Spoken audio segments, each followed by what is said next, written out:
Bam! I pressed a button. We're doing it! We're finally doing literally any productivity! The first time in years! I'm gonna tweet. I'm tweeting. Now the whole world can see that I'm doing a tweet. Yeah.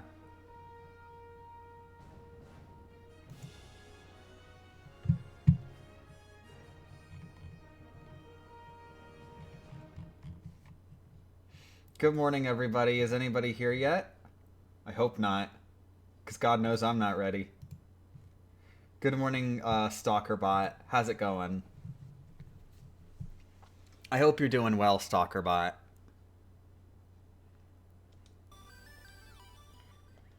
Whew. Okay, I think everything's good. The separate OBS instance is recording.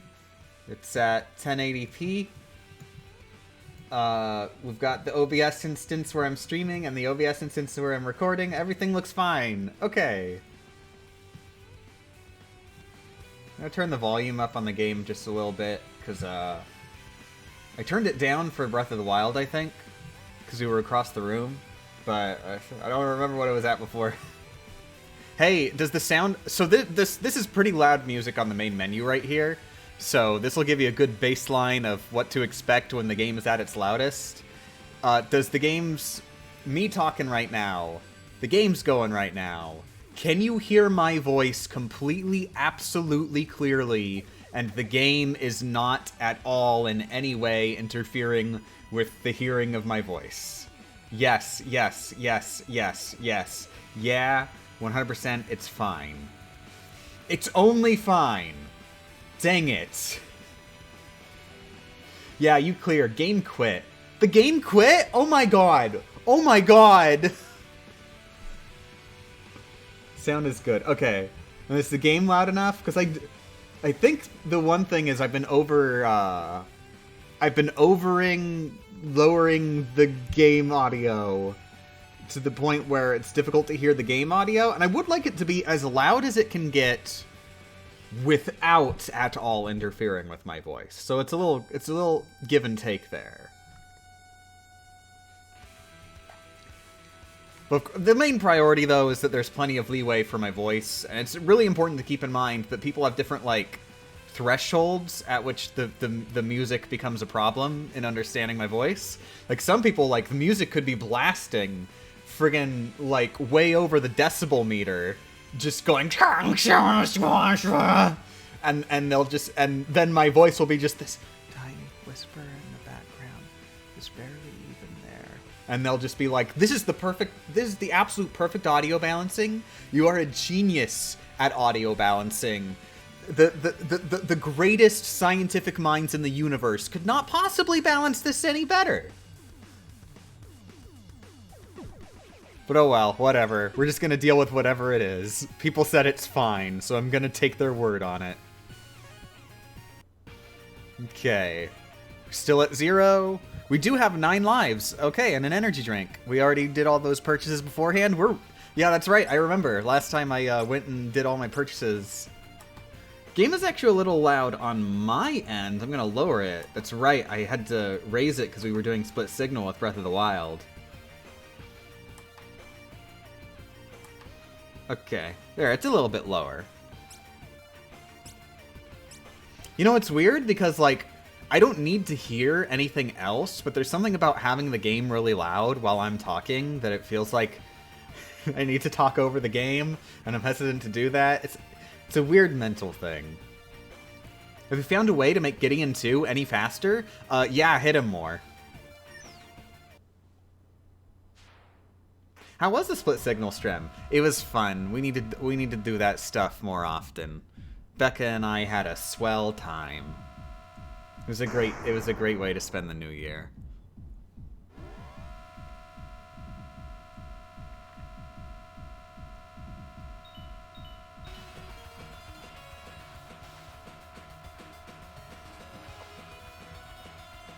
So, yeah.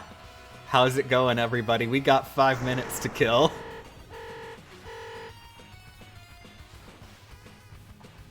So I finally booted up you may have noticed on Twitter, if you keep up on the socials, I finally booted up Deathloop, which that was my Christmas present to myself. It was on sale for like more than half off on one of them internet websites, and I was like, you know what? I have been vaguely interested in Deathloop. The idea of like just mindlessly gunning people down in a time loop where nothing matters sounds amazing. Let's just murder. Let's just do some guilt-free murder here. I am loving Deathloop so far. Yeah, it's it does seem like there's gonna be a lot of exploring to do. I'm a little worried that it might be a little too easy though. Like it really holds your hand with the guide stuff. But at the same time, it at least doesn't tell you exactly where all the information to find is. So maybe there's, I don't know. I don't know. I like it though. I think it's fun. I think one of the big things is there wasn't a selectable difficulty, and it honestly feels like it's going to be way too easy. Unless I get invaded by another player, and I can foresee that being really annoying. It has not happened yet. I have yet to ever be invaded by a player. I'm wondering if the game is deliberately not letting other players invade me, though, because I'm, like, still very early on. I've reached the point where I've unlocked the ability to invade other players. So I don't know.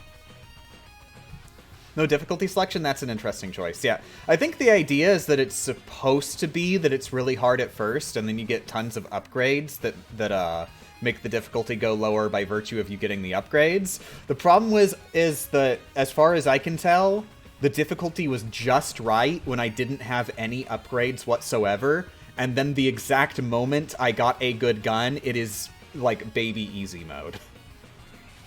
Especially, I got the ability to... one of the slabs is you send out, like, an area of effect spell that makes it so that anybody who is in that area of effect, any damage that any of them takes, all of them take.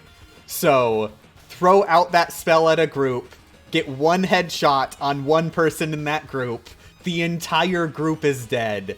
This is way too easy. You can use it infinite times because your energy on that spell regenerates way too fast.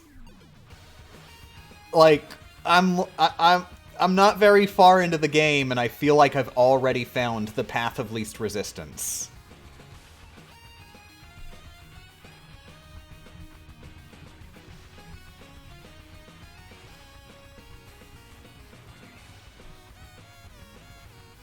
What the dog doing? Phasing. I was actually not expecting that it would be so stealth-focused. I was ready for just run really fast, gun everybody down. Because after all, it's a time... like, it's about being stuck in a time loop, right? So time is going to be pretty important, right? So you're going to want to go fast. Turns out, Deathloop, time isn't really a mechanic in this video game about a time loop. You just sit around and take your time, go as slow as possible. Time does not move until you manually move it by leaving the area. There are literally only 4 times. Just the 4 times in a day, and it doesn't move until you choose to let it move. So, yeah, take it nice and slow. I do like stealth-focused games, so I'm fine with it, though. Does seem like a bit of a missed opportunity, though. Like, come on. It's a game... Finally, we get, an action game about being stuck in a time loop. And it does not at all emphasize economizing your time.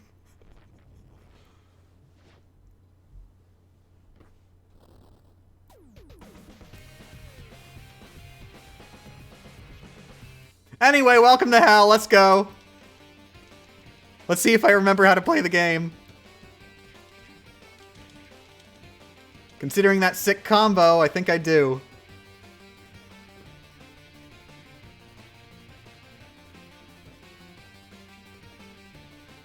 As far as I'm aware, nobody time travels in Metal Gear.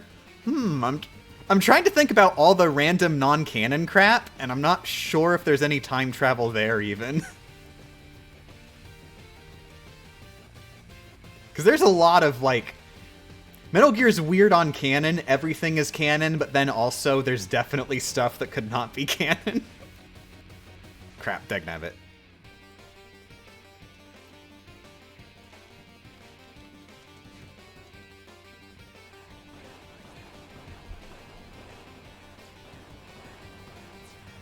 There's time paradoxes, which are surprisingly not related to time travel in any way whatsoever.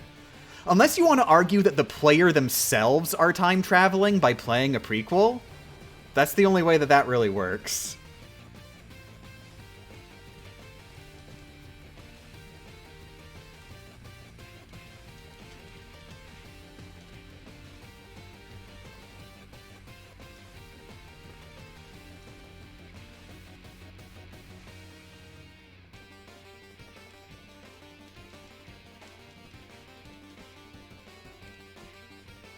Yeah, if nothing else, I think it can definitely be argued that menu shenanigans in Metal Gear are usually not canon. Just only usually. Like the fish and mailed thing. Raiden isn't seeing that.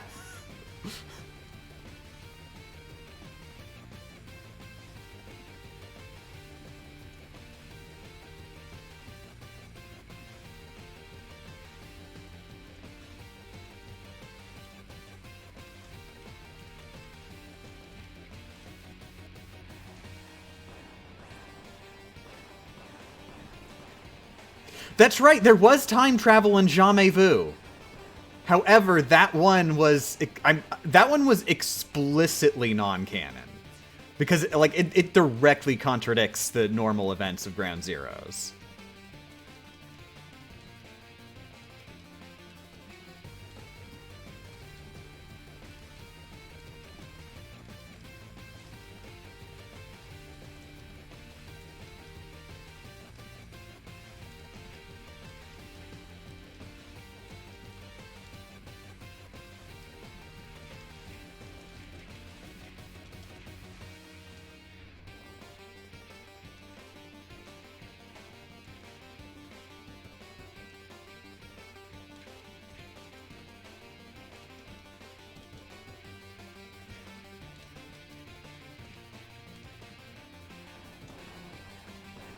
Oh, crap.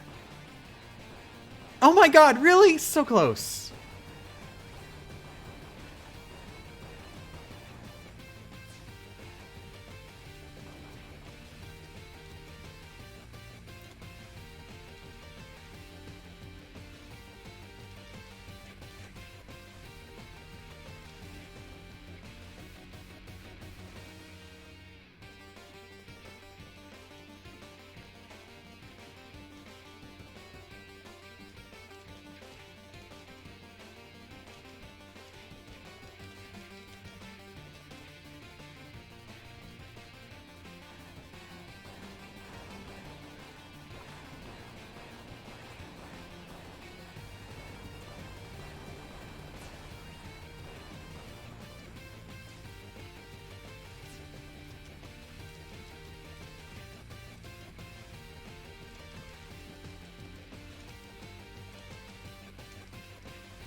Dang it, I still haven't made that Metal Gear video that I've been wanting to make for years.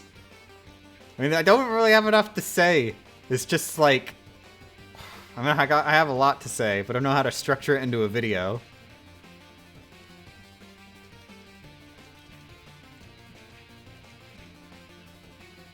Is it a challenge video? No, it's about Metal Gear lore. It's about Metal Gear Solid 2. Basically, the long and short of it, spoilers for a Metal Gear game. It's impossible to say which game without giving the spoiler pretty much immediately. But you know the whole narrative about how Raiden's first game was Metal Gear Solid 2, and he was just surprised in there, and he wasn't in any of the trailers or anything, and he just suddenly showed up in Metal Gear Solid 2? That whole thing is, yeah, that's false. That's actually a completely false narrative that is untrue. It has it builds upon facts to create a false narrative, which, by the way, fits in really well with the theme of the game, if you pay attention. Raiden's actual first appearance was in Ghost Babel, correct. First playable appearance, even. It's a little bit of an asterisk, though. He appears without physically appearing, however you play as him.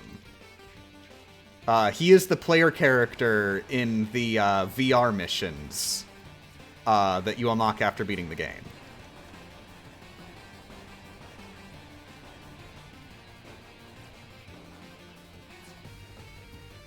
And it's really important to note, this was long before... This was like same year as Metal Gear Solid 2 came out, but much earlier in the year. So this was actually Raiden's first appearance in the Metal Gear franchise, including trailers, even before any trailers.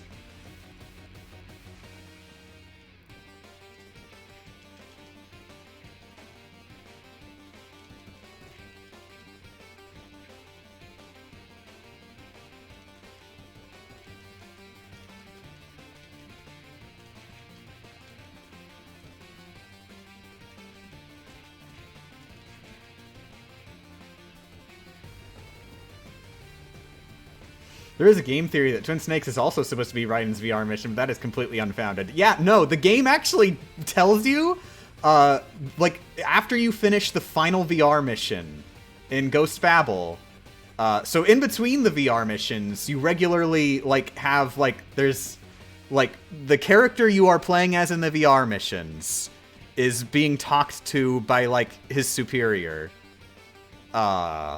And he basically just gives you extra lore for Ghost Babel specifically. This is in the Ghost Babel universe.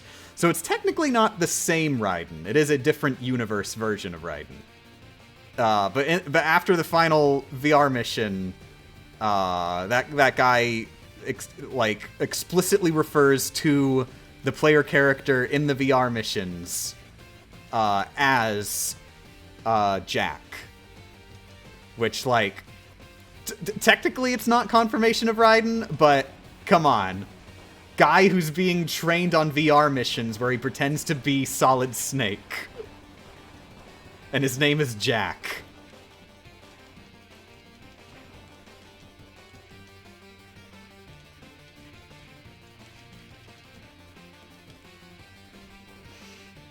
And, like, it's cool and all. It's cool that, oh... little fun trivia. Raiden was in a little game before Metal Gear Solid 2.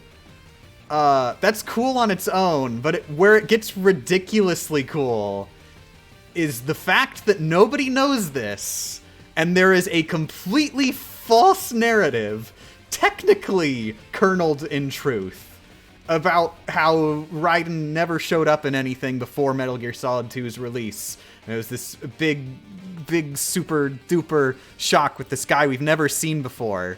We saw him before! We saw him earlier this year! What are you talking about?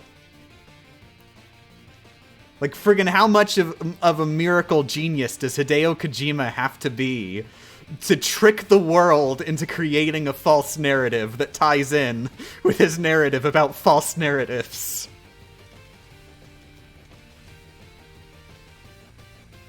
I'm also legitimately unsure if Kojima is even aware that he did this.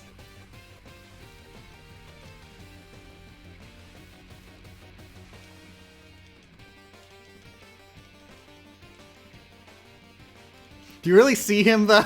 You play as him. It's close enough.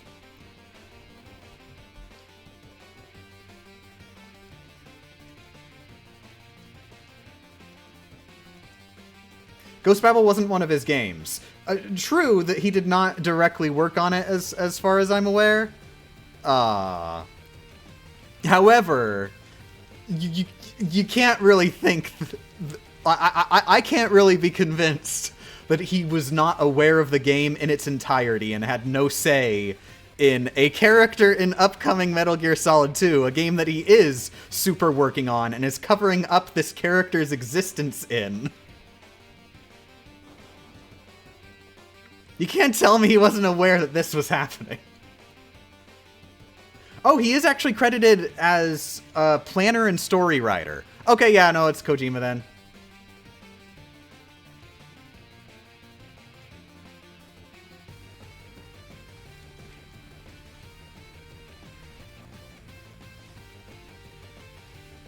Ghost Babel is a Kojima game, but we don't know if it makes it canon. It's non-canon. It is explicitly non-canon.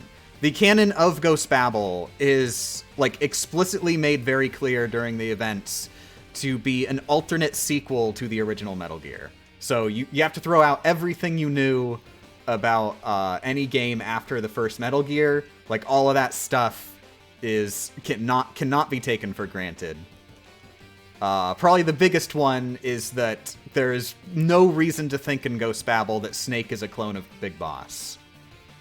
Like, that's just... I have seen people who just assume that when talking about Ghost Babel, but in Ghost Babel proper, like, all we ever get out of Snake and Big Boss's relationship was that Big Boss was his CO. And then he turned out to secretly be the big boss of Outer Heaven. And also, of course, we have no reason to believe that Big Boss survived the first Outer Heaven. So he just canonically just died there.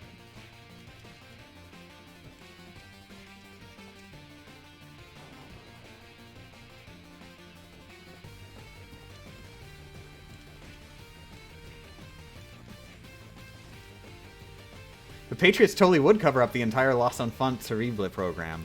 I'm not even sure if the Patriots exist. Like I said, throw out everything that you learn in any game after first Metal Gear. But of course, I wouldn't be surprised if there's hints of that, because like the government was definitely... There's definitely shady stuff going on with the U.S. government in Ghost Babel, but I mean, like, when is there not?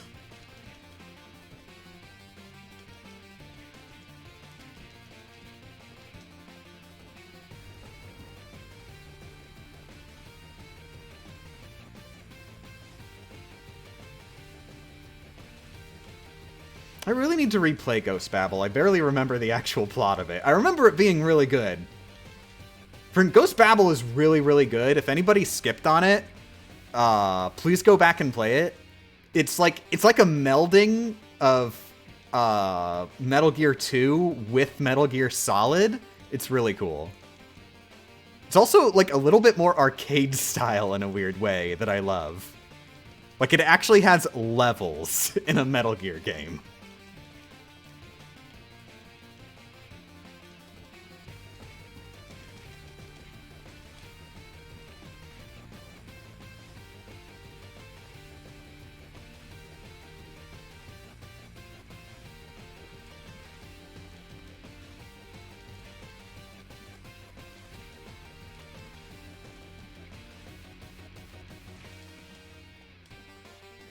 Yeah, you're tired. Oh.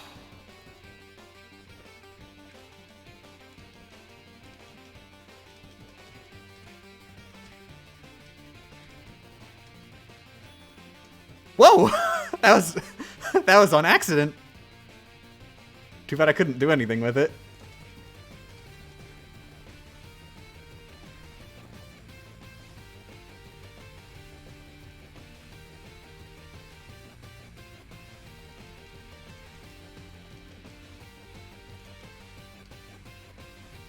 Oof.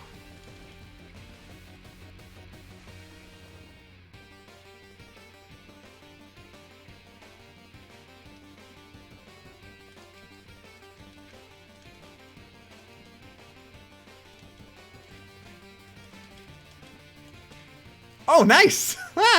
Good thing I went for the slide.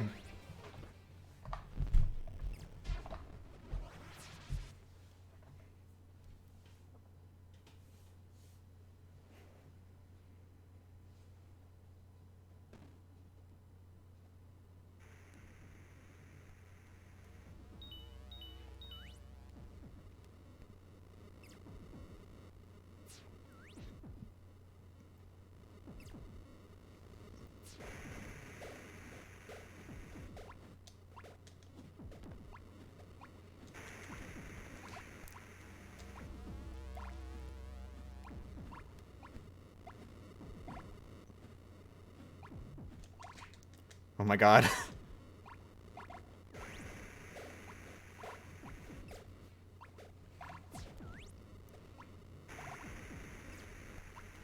This reminds me of the end of Rockman 2. Oh yeah, it is very explicitly intended to be end of Rockman 2. With a little mixing of Castlevania in there, and I wouldn't be surprised if other stuff that I'm just not familiar with enough.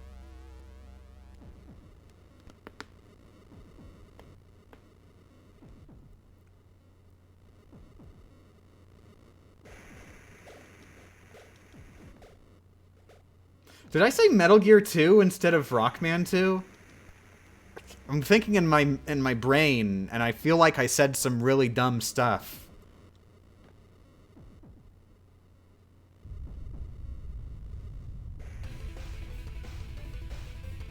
Alright, welcome to Phase 2! We're gonna be here a while!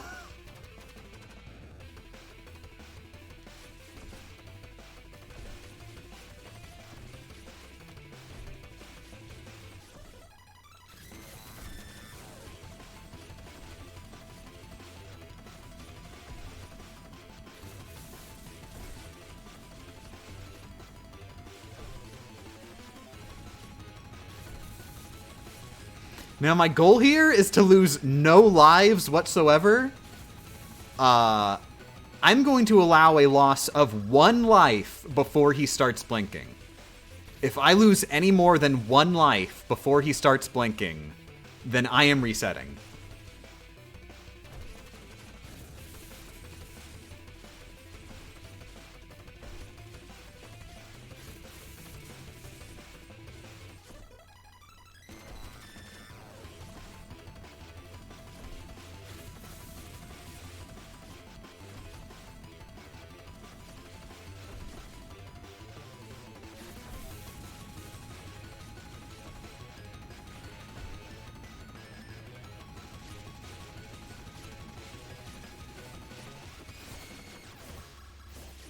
Oh, crap. Oh my god, come on. Oh my god! Ah! Well, there goes my 1 life!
Good morning, One-Winged Akuma.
I wonder if anyone is counting the hits right now. Me. I have to.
Oh my god.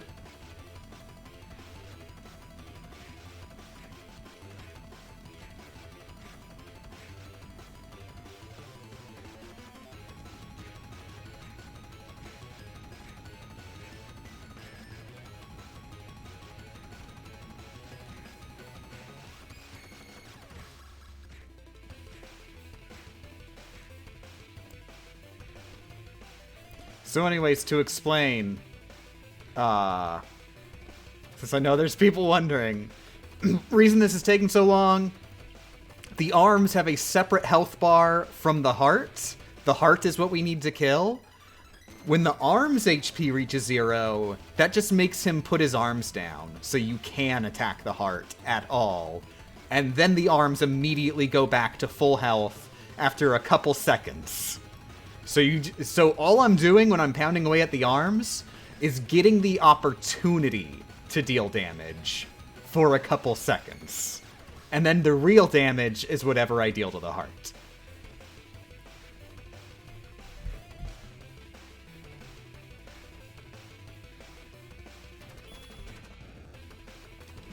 Also, when he puts his arms down, that attack is unblockable. That's why it's really important that I keep track of damage that I'm dealing. Because he'll always do the arms down attack when the arm's HP reaches 0.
Oh my god.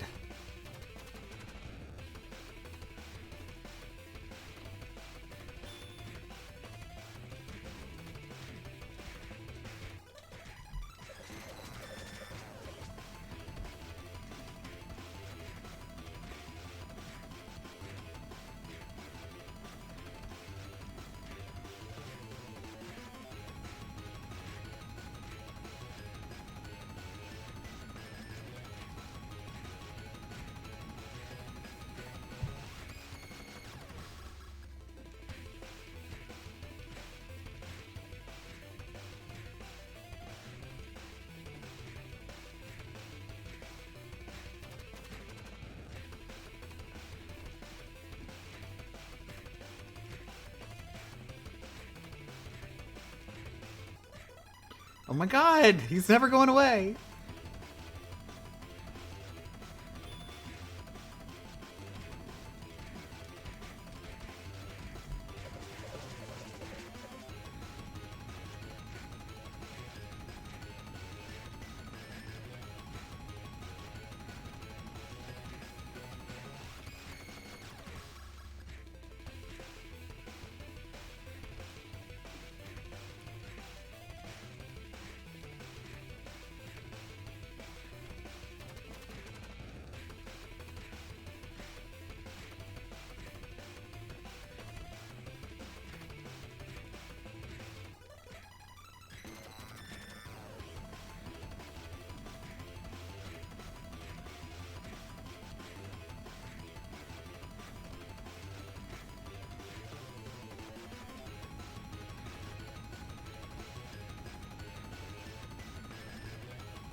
Oh, close.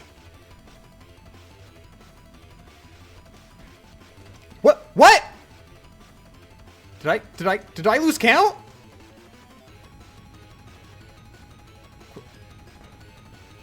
I thought I must have lost count because I thought for sure he'd be out of health right now. That was weird. Yeah, I must have just straight up lost count.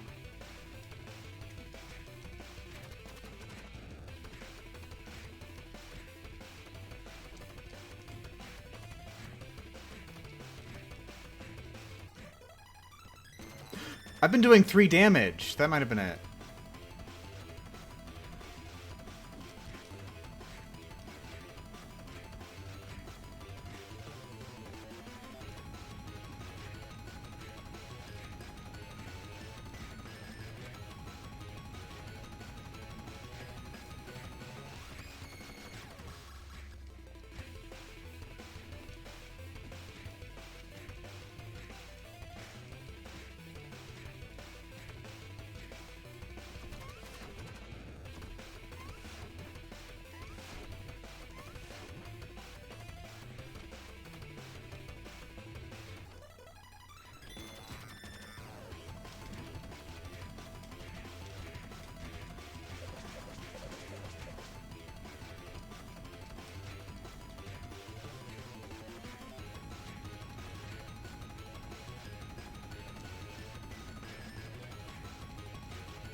gonna be this one.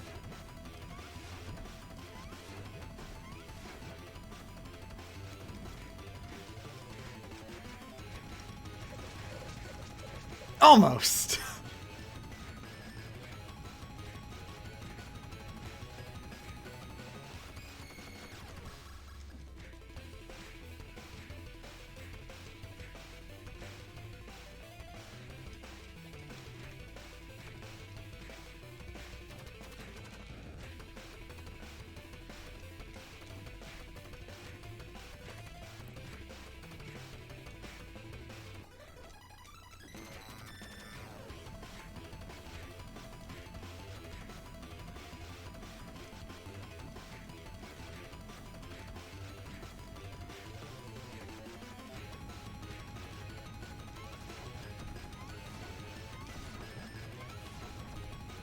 Dang it.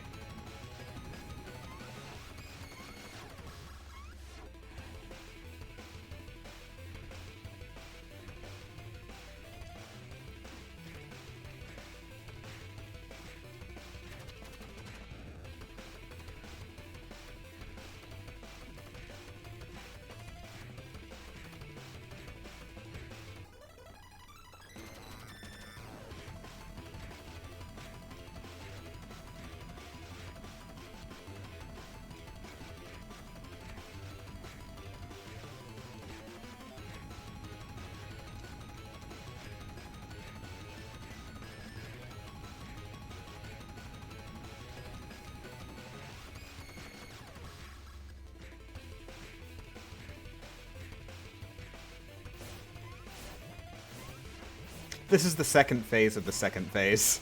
This is the most second phase there ever could be.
Okay.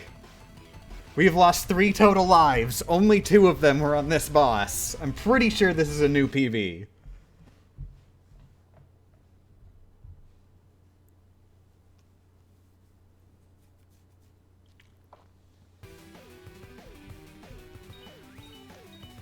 Give me a second, I'm turning the music up. I mean, also give me a second, I'm making out with knives for about 10 hours.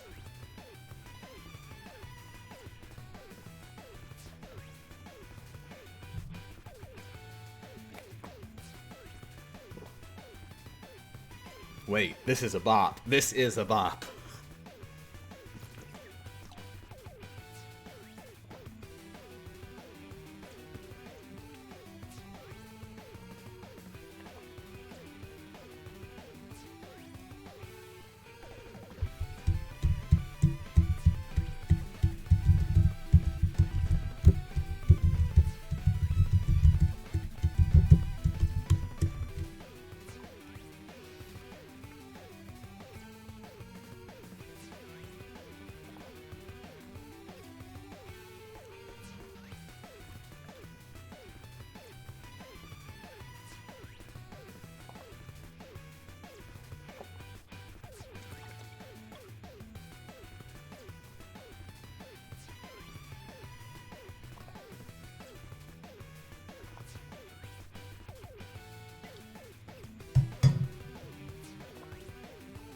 Holy crap.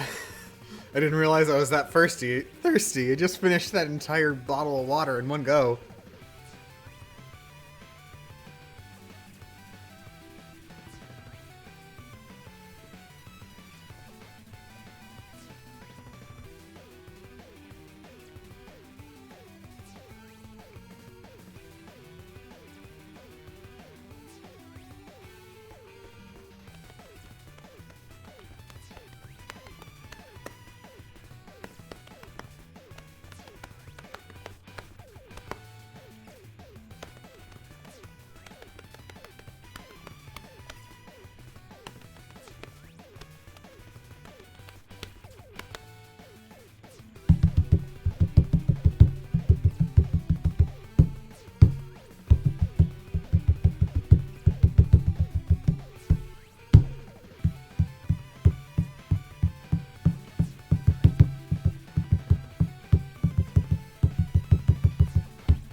Good morning, the Squirt City foe.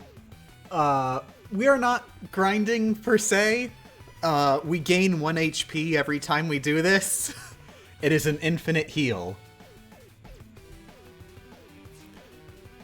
Time to die!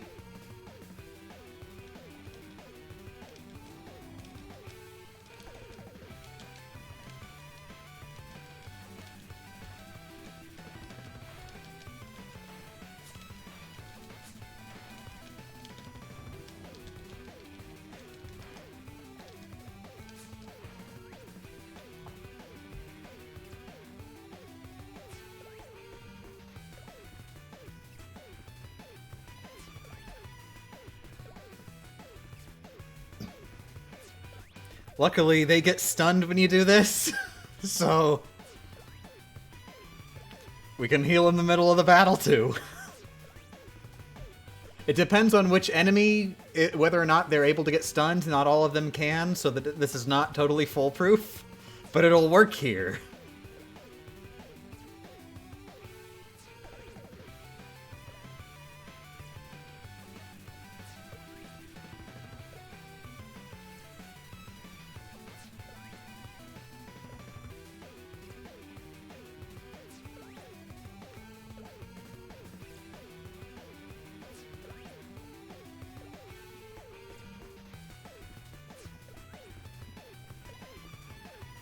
Some just straight up take one psychic damage.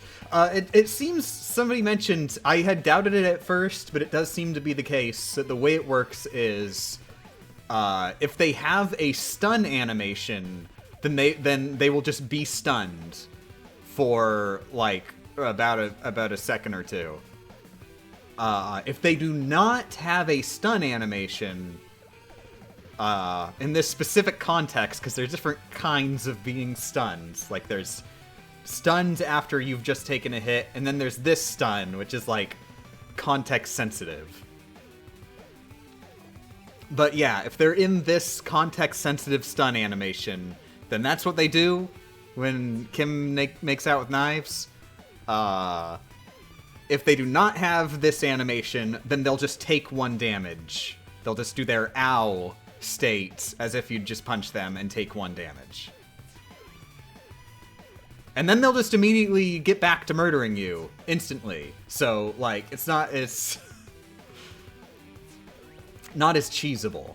Unless we're in a completely 100% safe position, then we can farm for damage for forever. Now, I'm wondering if I can actually cheese this.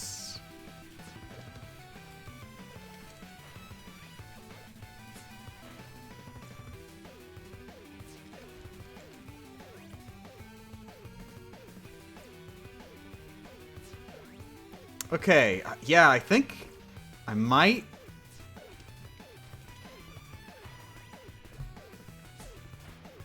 If I just keep doing this, I should be able to keep him stun locked for forever.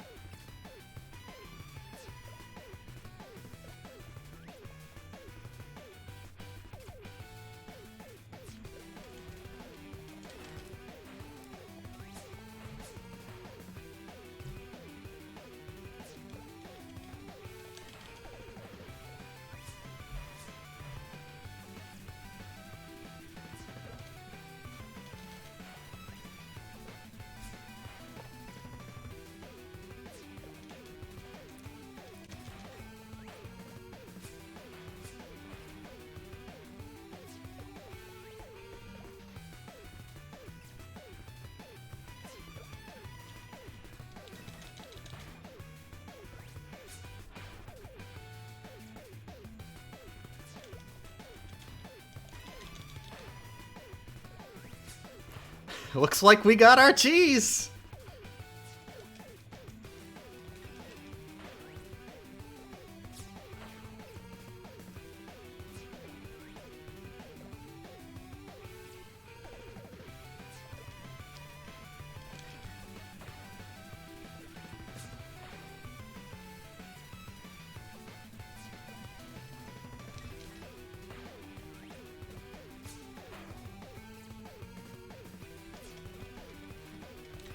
Wait, that was weird. One of them just took 1 damage. Oh! They're low on HP, I think. So, I think that did something, like, when they were in a particular animation, it just hurt them. Something like that.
I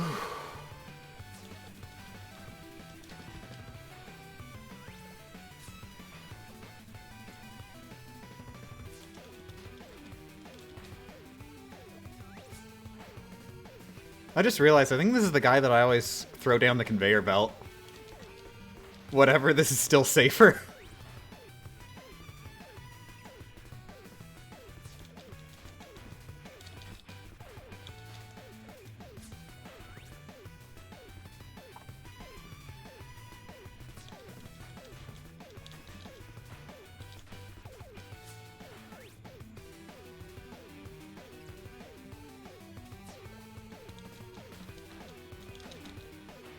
There we go. One more.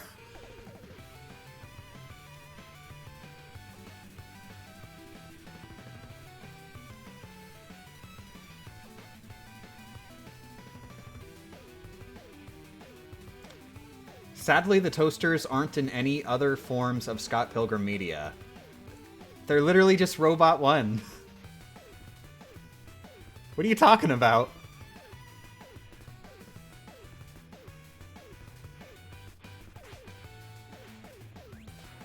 Oh, crap!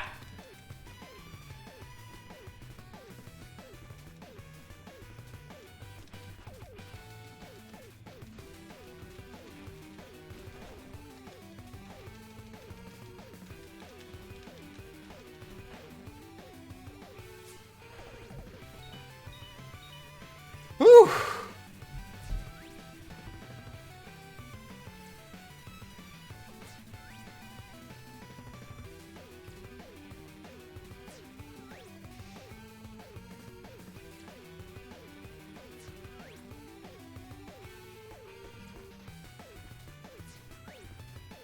So wait, am I missing some context here? 'Cause somebody was saying that the toasters aren't in other forms of Scott Pilgrim media, but the toasters are Robot 01, built by the twins to fight Scott.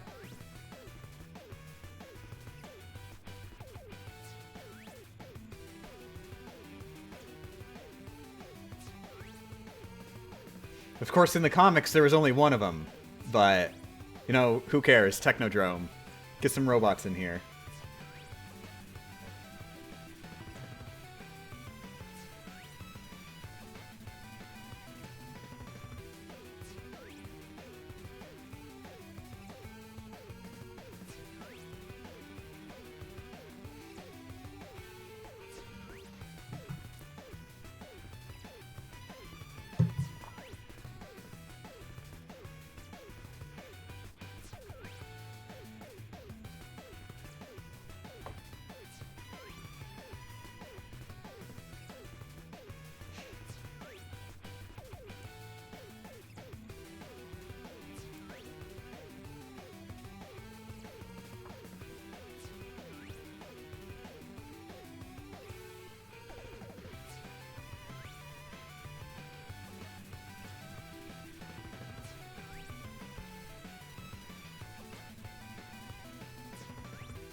I'm gonna refill my water.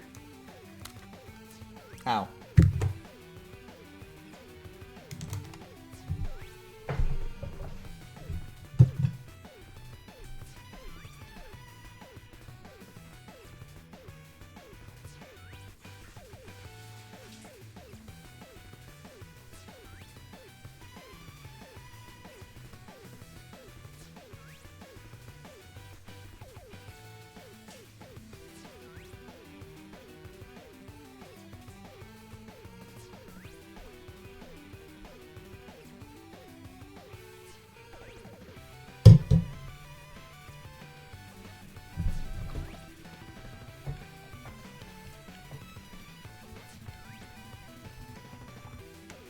Can you stand on the edge and let knives go on the conveyor? I don't think so, but that's a good...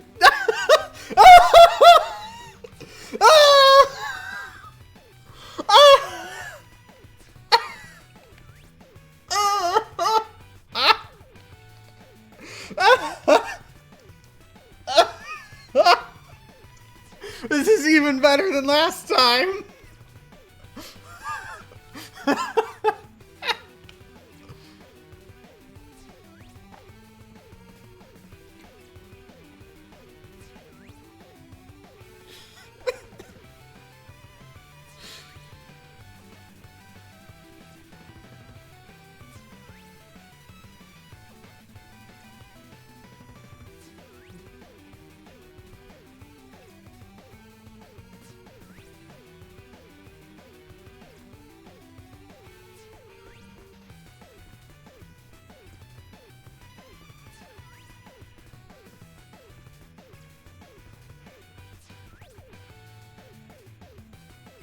Can the reverse happen too? I don't think so because of the time it takes to point. Yeah, no, the time it takes to point is too long for that to work.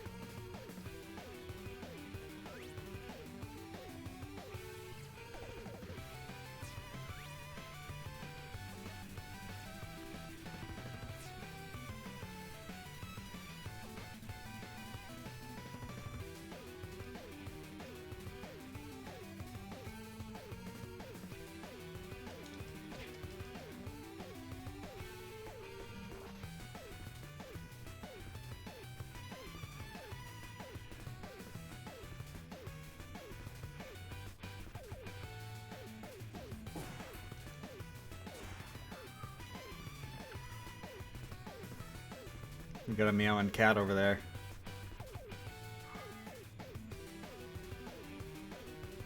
You can stand on the end of the conveyor and put knives on the conveyor and she will get pushed into you.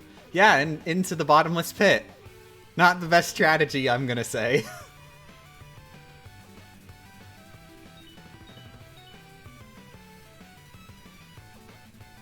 Oh, is this the hovering guys next, or is it the robots? It's the robots!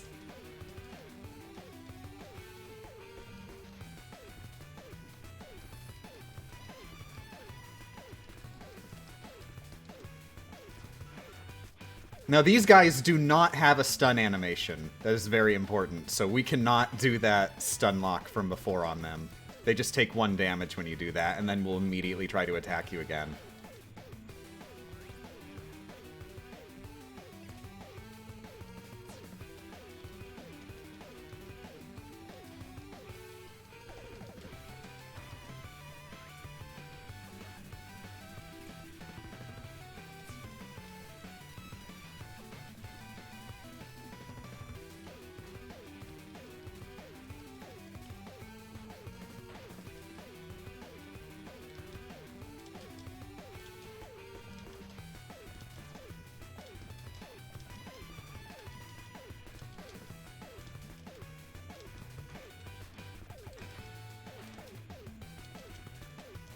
Oh, crap! Yeah, I can't try to attack them normally, because if I'm too close, then I'll try to do a grab, which just means auto damage.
Okay, got them both on the edge.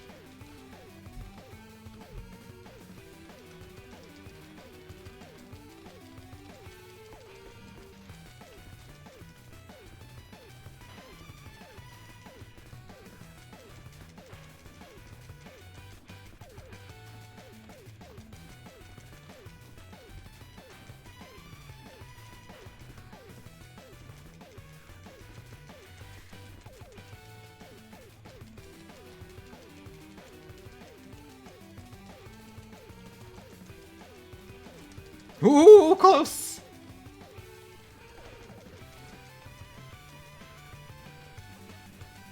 Crap. No! Oh! There goes my first life in the Technodrome. I think I was close to.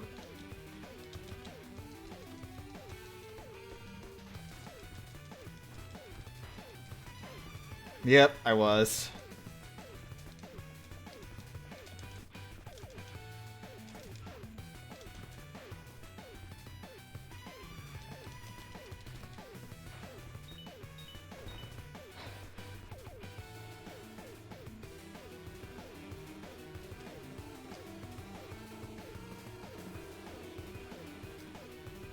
Okay, here's the flying robots. Nope!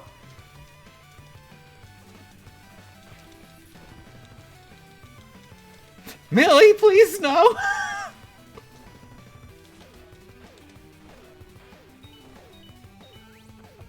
Millie?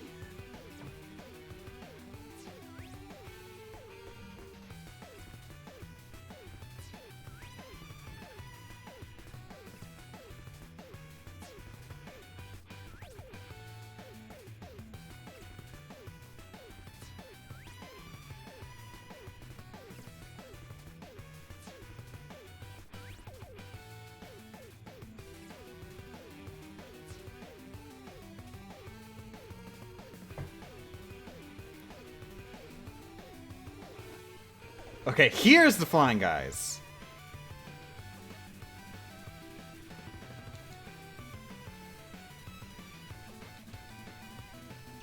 Ah!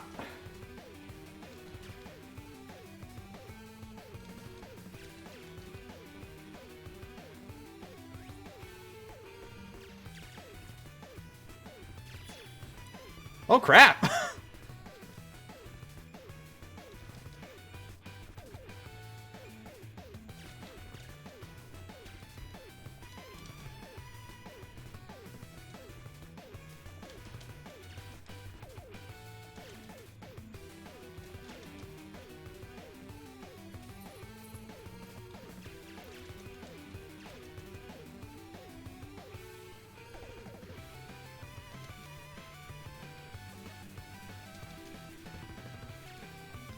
Oh my god. Oh my god. Oh my god.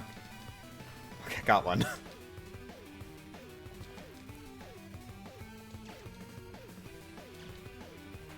Okay, that makes this so much easier.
I still have no idea how I'm gonna win that final, like, the fight against the normal enemies. The last fight against normal enemies. When it's got the flying guys, the girls with the batons, and I think at least one of the big robots all at the same time.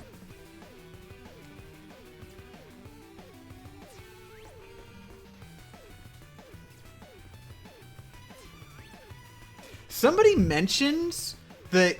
Somebody said that you can hit the flying guys with melee weapons. Do you mean you can hit them with melee weapons if you jump and attack them? Or do you mean just normal? And even if you can you hit them, like, within their own attack range? Like, if they're in the range where they're going to attack you from the front, is that the range at which also you can hit them? Because they seem pretty far away during that.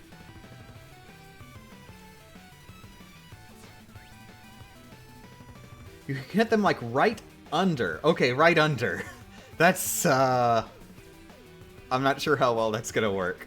If I could get directly under them during that fight when I run in with a baton, that could work, but the problem is I'd have to do that with a million enemies all trying to attack me simultaneously, and if I get hit by a single one of them, I lose the baton. But I guess it's worth a try. Corner hide strats? The thing is, the flying enemies start from the left and right edges of the screen. Both of them. So if I hide in a corner, then the one behind me in that corner will attack me from off-screen. So that's not an option. I've got to lead them in-screen first.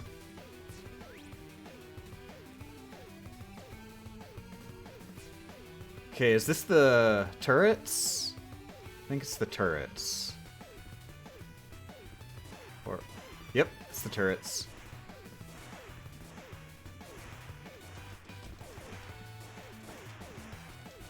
Crap, I'm trapped in here.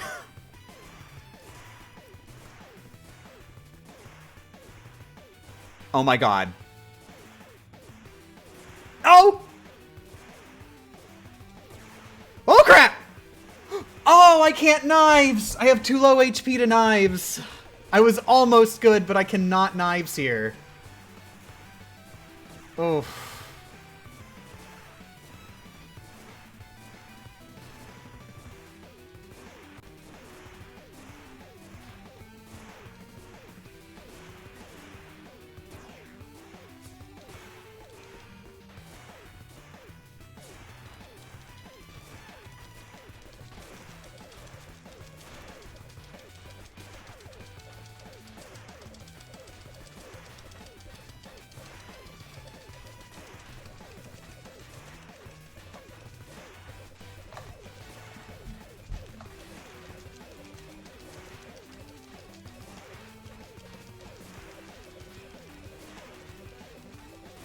What happened? While I was trying to get back here in the safe spot, I lost too much HP.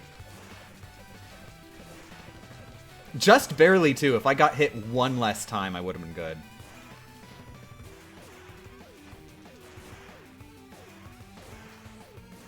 Crap. The ranged attack is getting caught on the machine guns. There we go.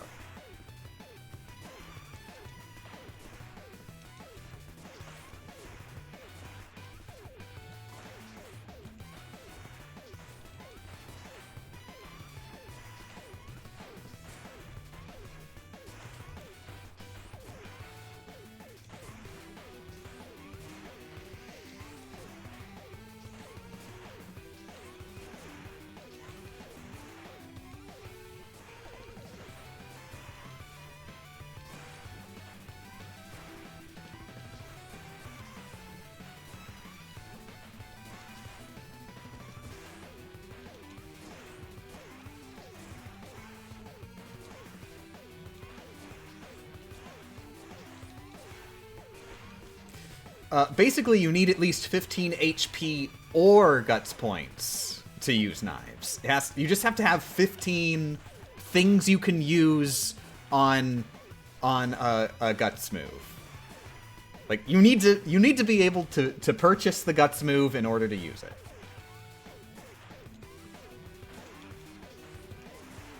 If you don't have the purchase price, you can't use it.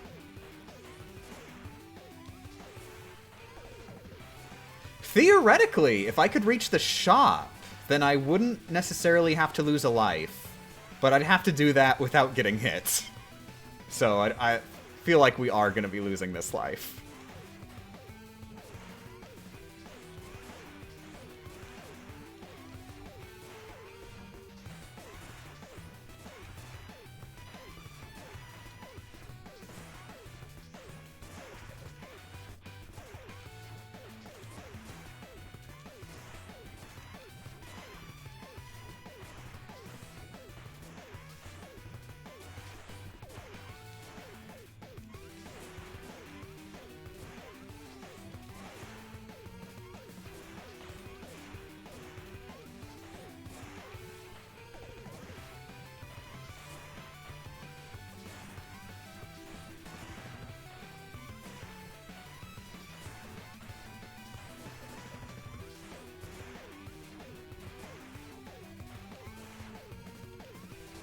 How much is left after the shop? I think like 2 battles. And then the final boss. Or rather, the 3rd phase of the final boss.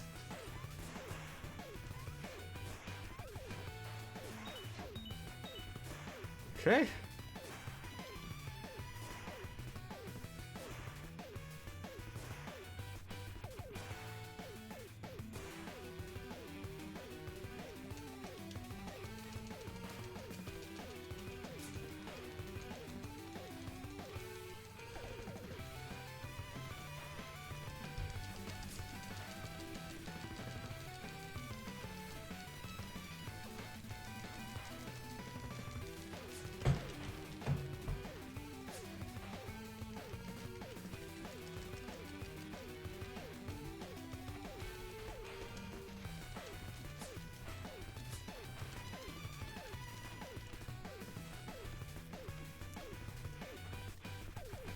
I've never played this game, but now I want to. This is what makes you want to play this game?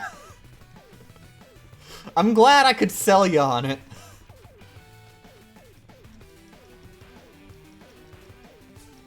I should have an asterisk here that I was provided with a copy of this game free from Ubisoft. So of course you should keep in mind that any selling of this game I do is tainted with the stench of I got a free game.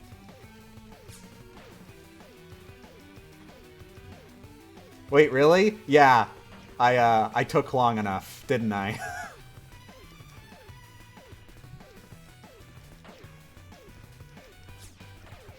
Basically what happened was they randomly sent me an email saying, "Hey, would you like the Scott Pilgrim game?" And I was like, "Okay.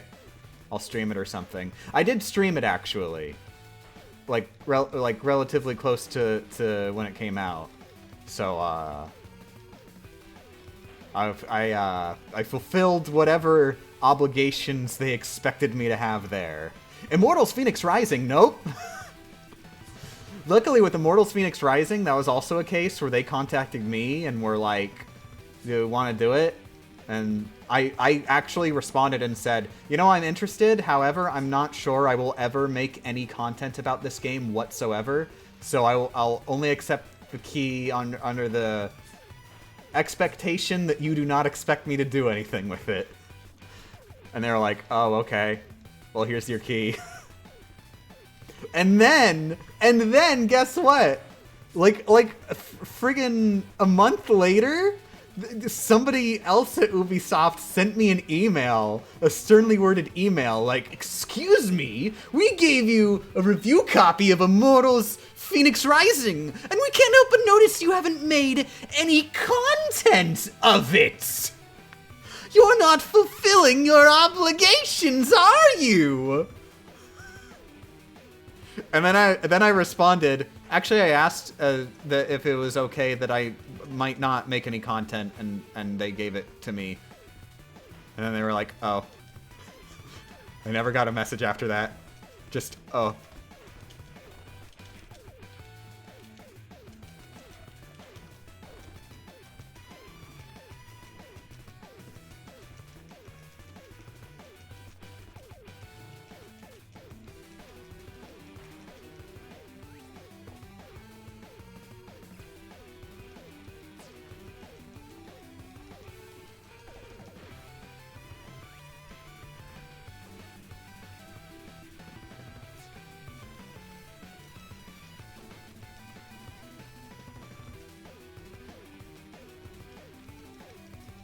I'm also honestly a little mad, though, because there's actually like a big spoiler in the embargo rules for Immortals Phoenix Rising. Of course there was an embargo. Couldn't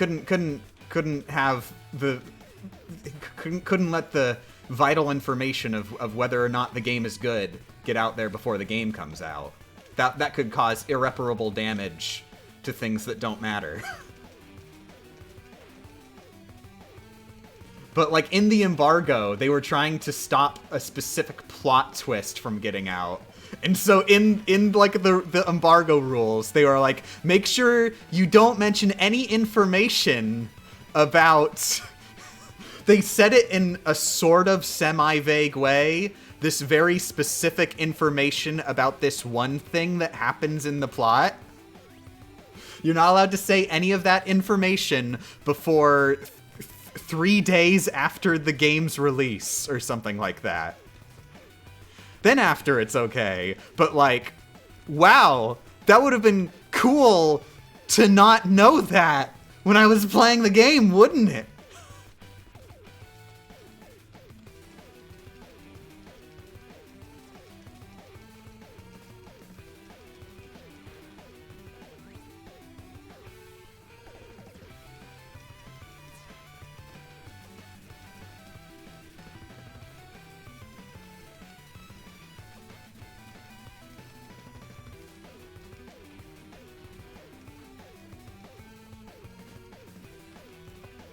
I will actually say the reason I didn't end up doing anything with the game was because I was waiting to get a gaming PC.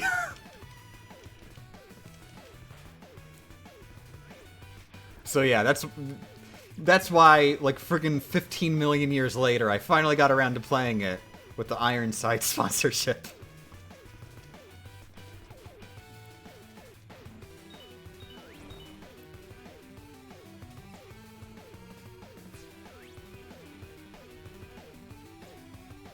Because, like, my prior PC, it could run the game. However, it was just very noticeably, like, I had to run it at a low resolution and, like, the graphic settings set pretty low. And I was like, what am I, a gamer? I'm not a gamer. I'm a graphics-er. Gamers suck. Graphics for life.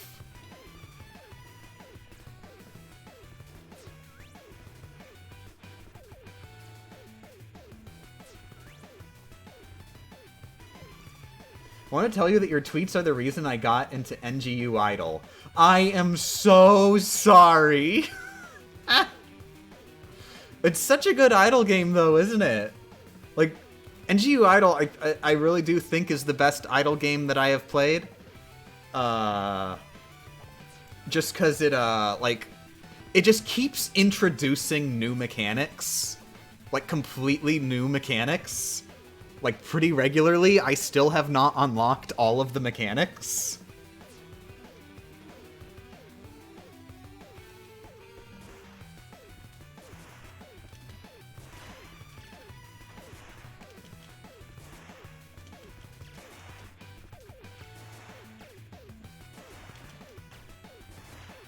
This is guardable!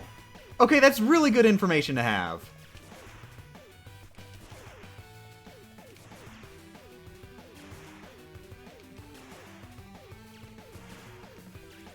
Oh, whoops.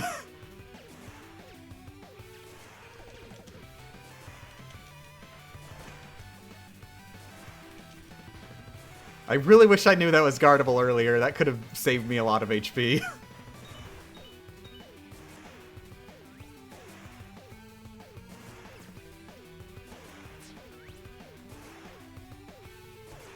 Oh, dang it, that's right. You can only summon her to the right. Unless you're on a conveyor belt? Oh, I think it just might be that it, for some reason it... No, okay, so that's weird. Okay, so she gets summoned to the right, over there, but over here she gets summoned to the left. I don't understand what the logic is behind this. Like, if I'm on solid ground, she'll always, like, opt for the right, but if I'm on a conveyor, she's okay with the left? In the background, is Gideon making Ramonas? I think it's up for interpretation what's going on there, but I don't think they're supposed to be Ramonas.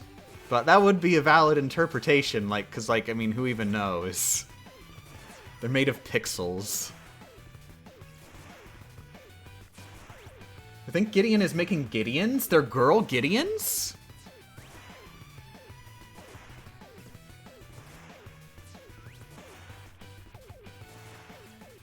I thought they were the backup dancers. Oh, do they resemble, like, backup dancers in the comics or something?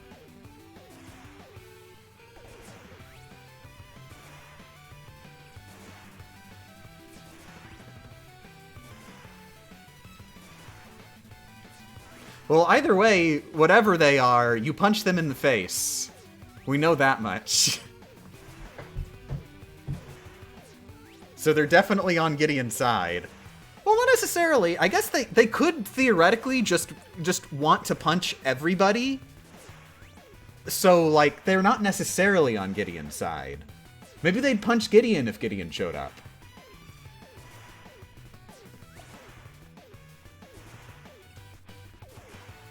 What did I just walk into? I'm healing. While talking about the very existential subject of Gideon.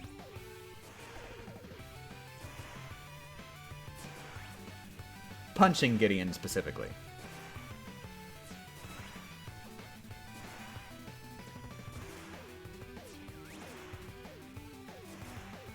Game Champ, I just wanted to say your coffee shop tweets are very relatable. I relate to them a lot.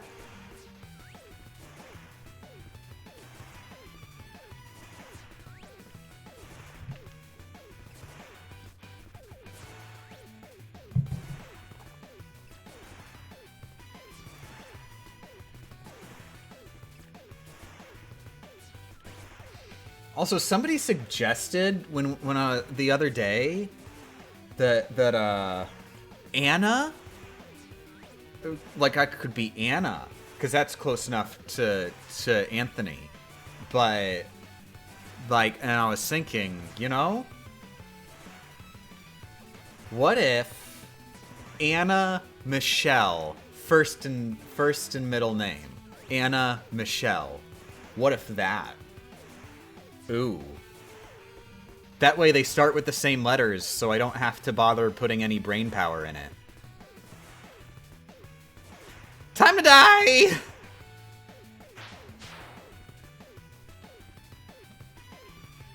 Okay, I'm trying to think if there's anything I can do to get out of here while I'm blocking. Whoa! Okay, apparently the dodge roll is not safe at all.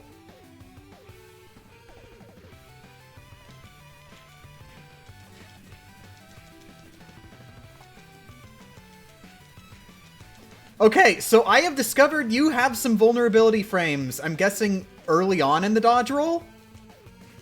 I was not aware of this! That's really great information to know.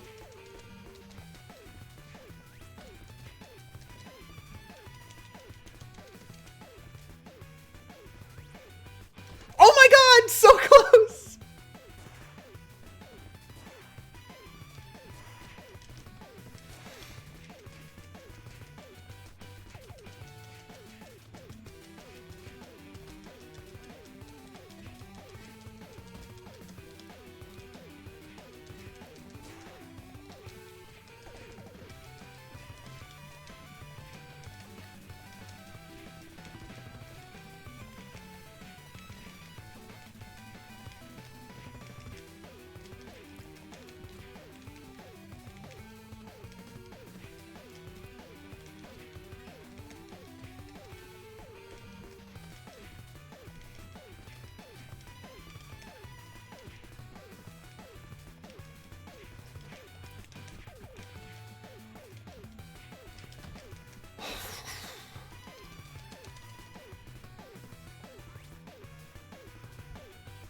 Do they have a stun animation?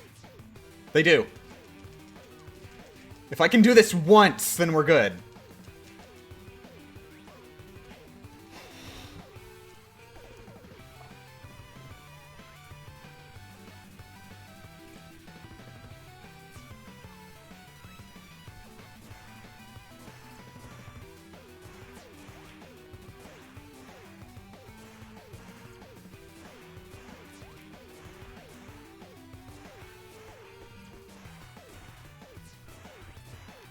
I'm gonna lose all my guts for this, but it's worth it. Especially since the shop is right after here. Oh my god!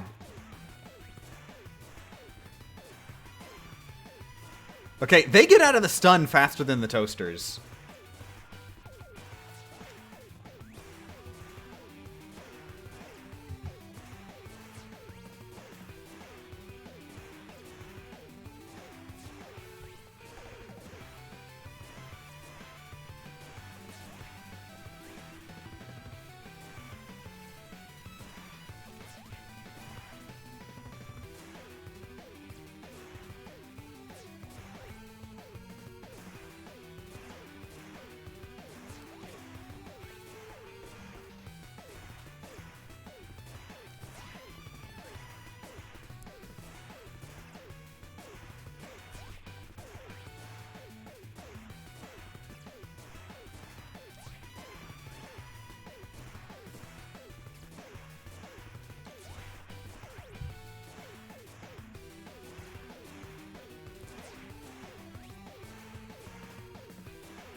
Okay, this cost way too many lives to figure out this strat, but it does work.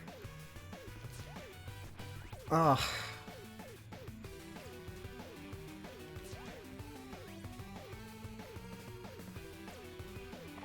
I honestly hadn't realized they had a stun animation.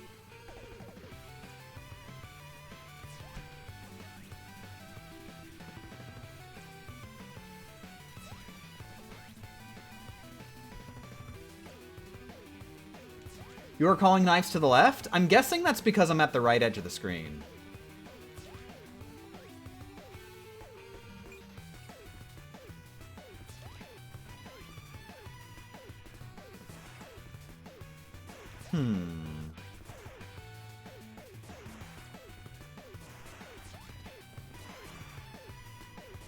Maybe it's because that gun turret was close and it was just like being extra careful?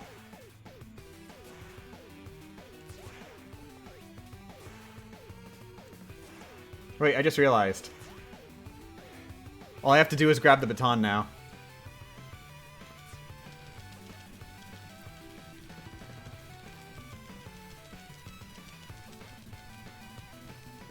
Oh, they were low on health too.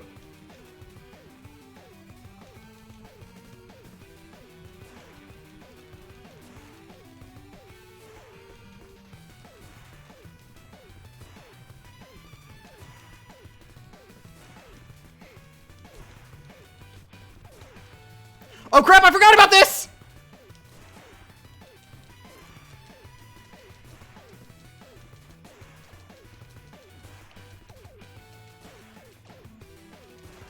Oh my god!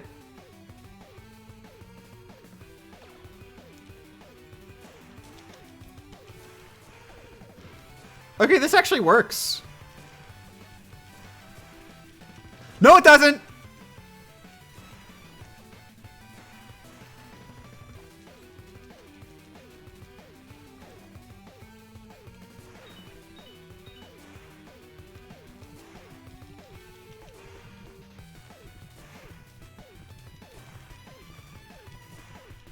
There used to be a wrench weapon in this area, and then they nerfed it by removing it entirely. Yep, I remember that wrench. I loved that wrench. I do not understand why they removed that wrench. Like, that wrench was so fun.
Oh, wow. That was perfectly timed.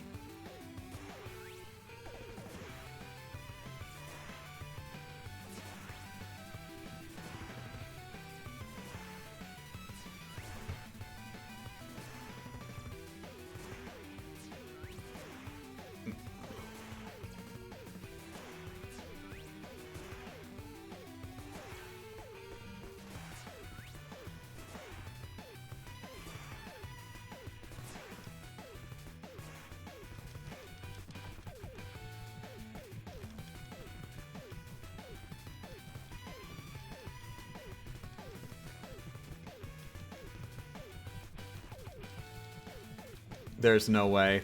We are not going to be beating the next battle without dying. Like, there's way too many enemies, way too many things to go wrong. And the thing is, if we try this baton strat, where, like, we just sit in one place with the baton is going to break. Like, look at this. The baton breaks. Like, it has just barely enough, durability to kill one of the girls with the batons. So if I'm hitting 1,000,000 enemies simultaneously, not gonna work so well, probably not. Like, it's just gonna break eventually. Better stock up on batons. That is an issue. I can't, like, but having the baton isn't free. You have to grab the baton. So, I'd have to grab the baton. And all the enemies are going to be trying to attack me simultaneously while I'm trying to grab the baton.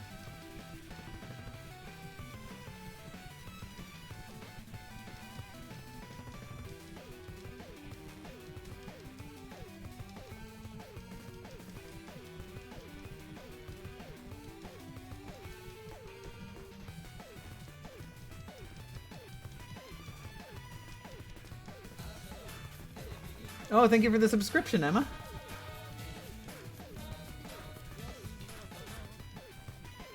Are there stun lock for the enemies? Not all.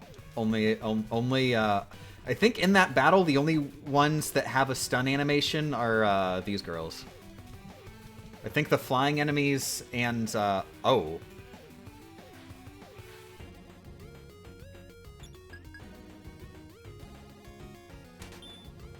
Crap, I need to look up the shop guide. I'm pretty sure the food pill and the beef jerky are safe, but...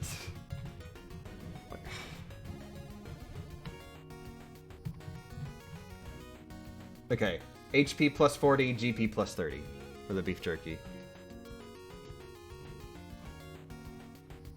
And there goes my hyper. Would have been nice to have hyper going into that. I could have used that, but realistically, like, I'd be kind of open.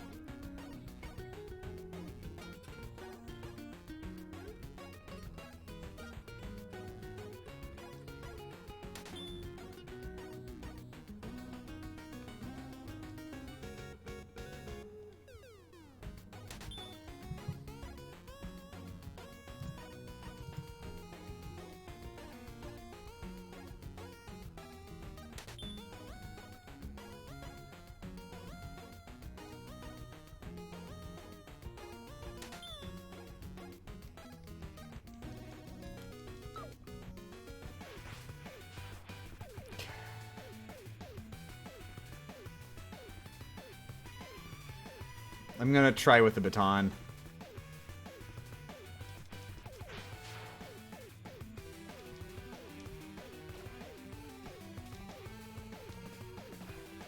If this flying guy could get out of the way. Okay, if I can kill the flying guys, I'd be happy!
Okay, that's doable. That is doable. If I had more lives, I think we could have been okay. Oh. What happened? Last I left, she had like 5 lives. Technodrome's hard. Alright, I'm gonna do another attempt, but I'm gonna need a bathroom break first. Okay, I barely spent anything on the E-Tanks.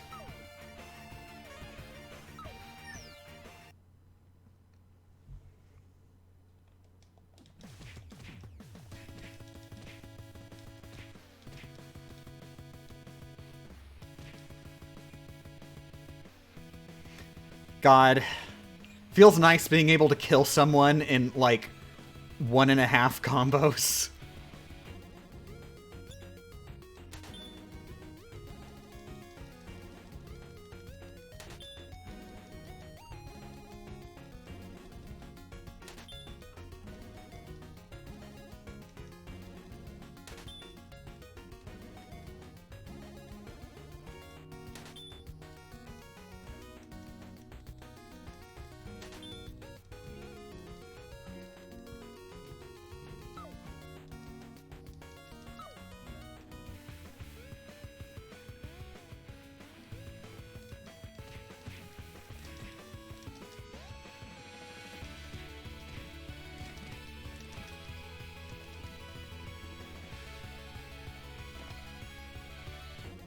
Yeah, we're gonna have enough cash, so no worries.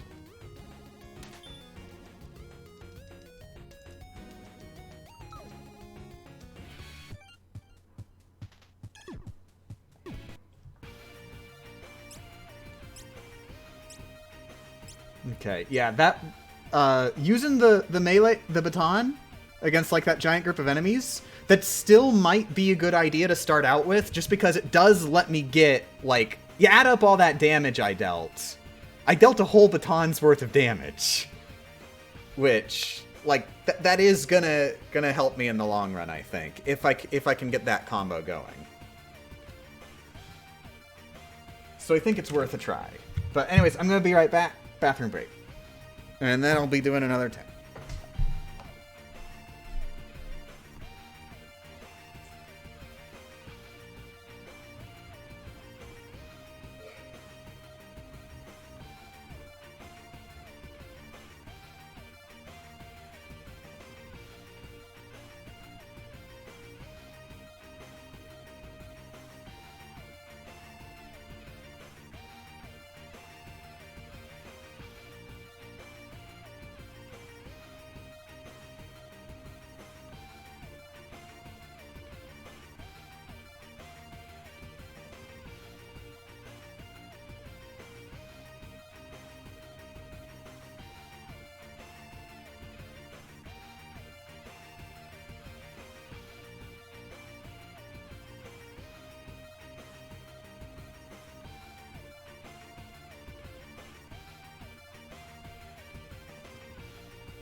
I have lunch. It's bread. Also, oh my god, I actually just realized.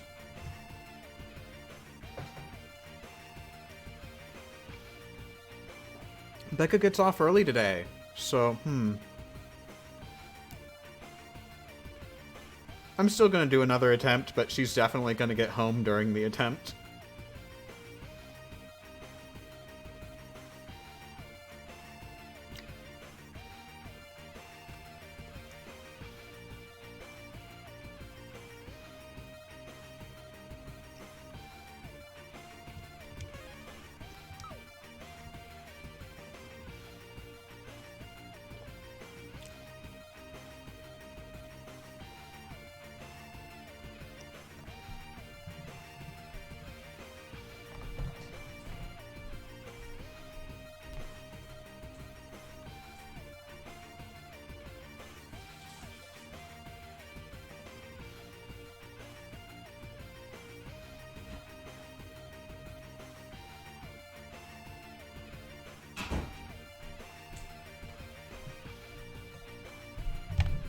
All right.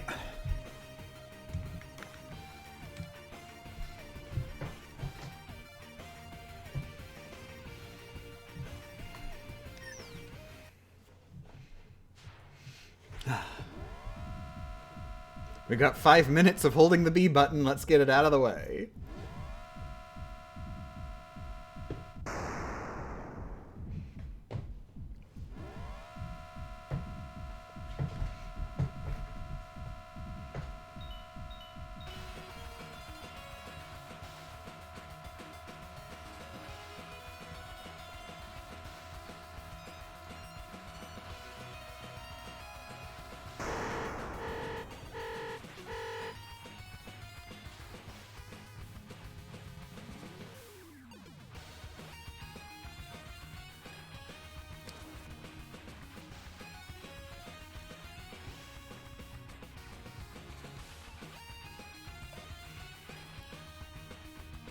Oh, okay, this is a legit thing you can do. Yep, and everything went all out of whack.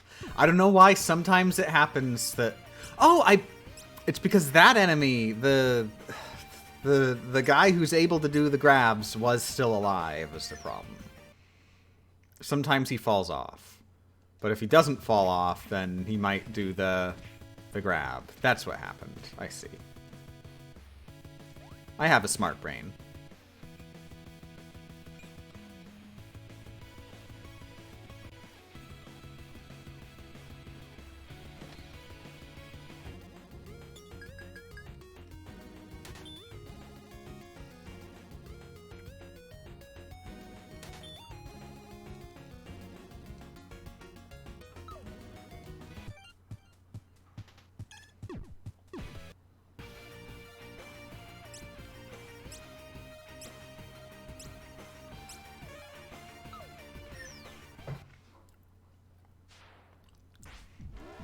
Why, though? Oh, is it the energy drink? Why'd I go back? Yeah, so I could get my health and guts back to full.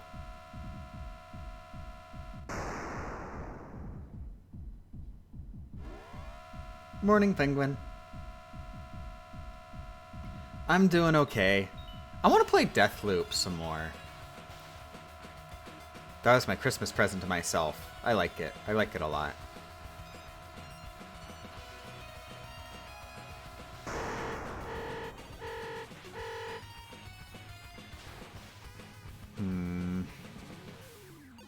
Maybe if they push me in the wall, then they won't want to grab.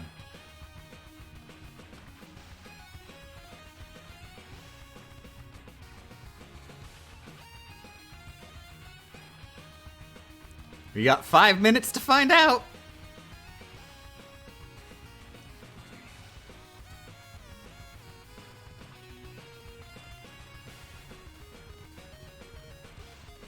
Ohayou gozaimasu! Spring day, autumn moon! Genki desu ka?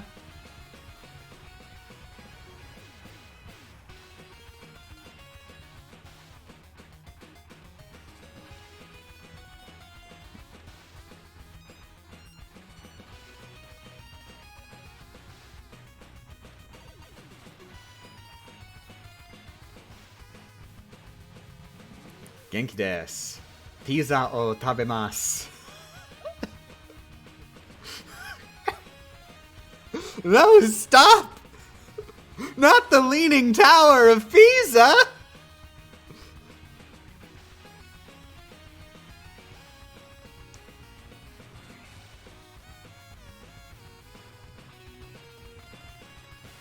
Riveting gameplay. I suppose I should mention, just for anybody who's new here, because there's always somebody who's new here. So, the penalty for this timer running out is that you lose 30 HP. If we got hit by an enemy at all, we'd probably lose more than 30 HP. So, you know, weighing out the pros and cons... Let's just block for 5 minutes.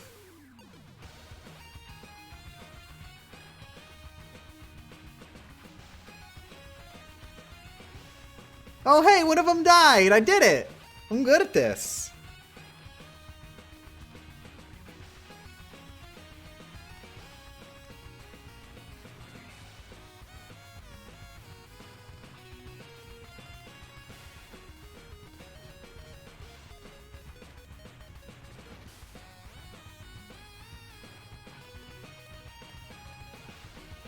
Where the damage cause knockback that would break the block, you just straight up exit this area automatically. This area is cleared and you take 30 damage. That's it.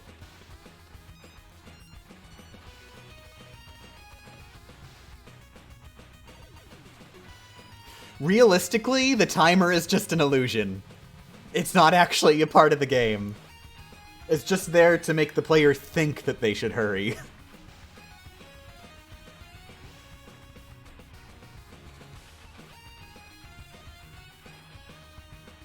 Like, imagine a Metroid game at the very end when the explosion's about to happen and you've got to escape, but the penalty for not reaching the end is that Samus will trip a little in the end cutscene and then get into her ship and fly away.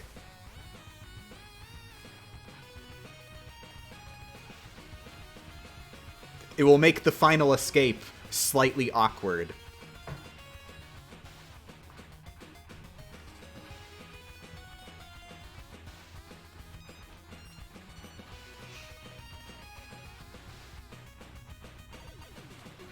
How is this found? Well, consider that fighting through this elevator fight, I would lose, like, multiple lives. And the worst case scenario I could think of was that I would lose 1 life when the timer runs out. So of course, I'm just gonna wait for the timer to run out. In fact, actually, I think the first time I tried this, the timer just ran out, because I couldn't kill everyone fast enough.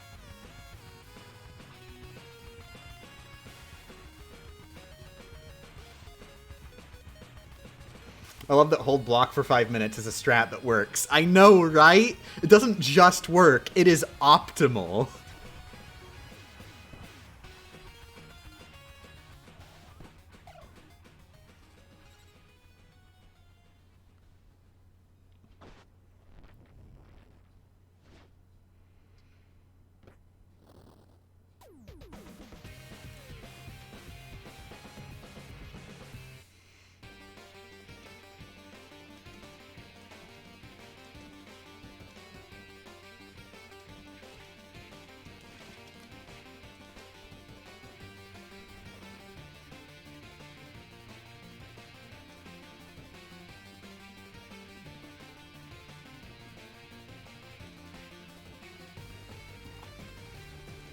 Oh, Penguin Master says you're gonna be doing Deltarune no-hit chapters 1 and 2. Good luck! I haven't played Deltarune, but I assume that's hard. Actually, legit, I will say, Undertale damageless is sort of a dream of mine. I looked it up, and I'm pretty sure nobody has done Undertale damageless. They've done it segmented, and like the one that's like got a bajillion views. If you look really deep in the description, you've got to search for it. You find confirmation that they did it segmented.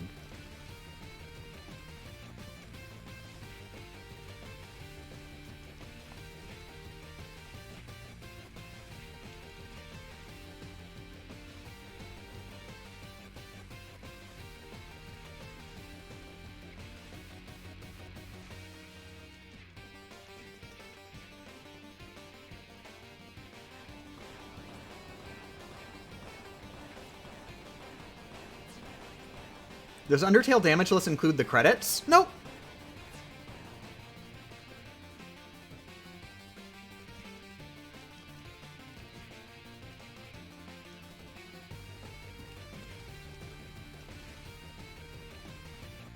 However, I don't think the end credits actually play if you do No Mercy, which would probably be the optimal route, because that would mean that you don't have to do that boss fight. Which, from what I've heard, people who have done segmented damage lists, that boss fight actually legit apparently has RNG to the point where you might just not be able to dodge at all. Like, you could just get hit.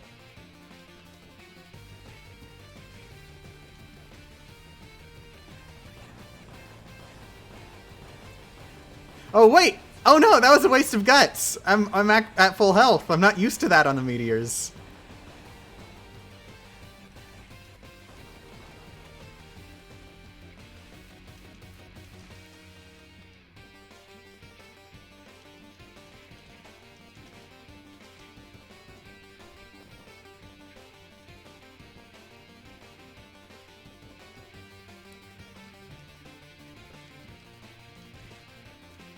But yeah, that'd only be for, like, going for the actual playthrough of the game.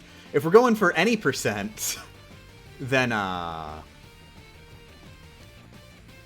just do No Mercy, and then you don't have to do that fight.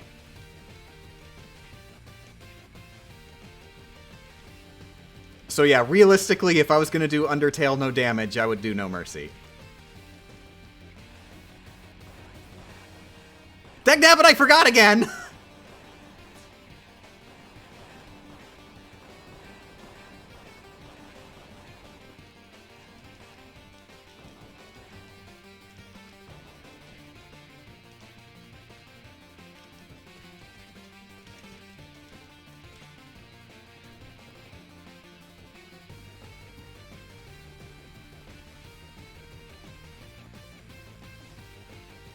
Wait, so you do a separate neutral playthrough without the challenge, and then replay it in New Game Plus to bypass that one boss fight? No, No Mercy.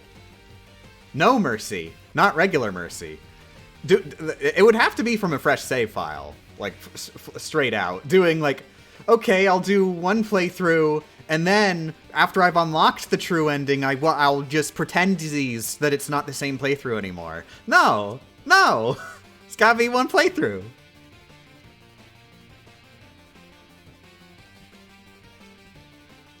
There's scripted damage even if you do No Mercy. If it's scripted, then who cares?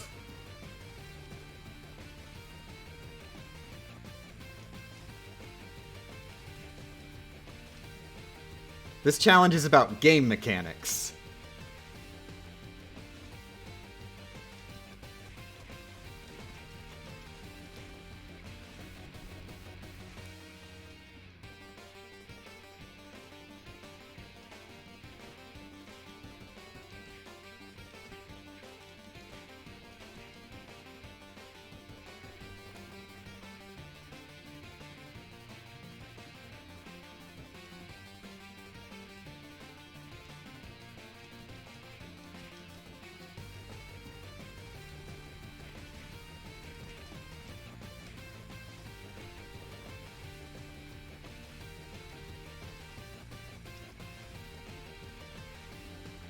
Is No Mercy a lesser genocide route? No, it's just genocide, but with a name that I feel more comfortable saying.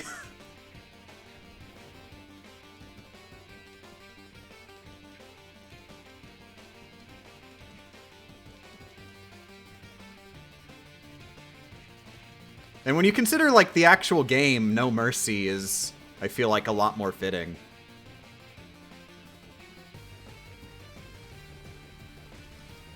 Because, like, Mercy itself is a game mechanic, and the whole idea is that you don't do that game mechanic.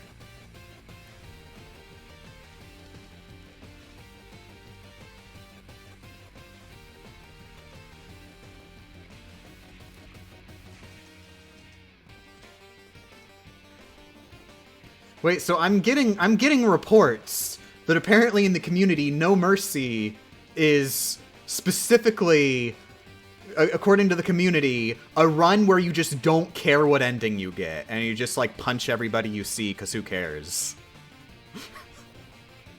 I have never heard of this.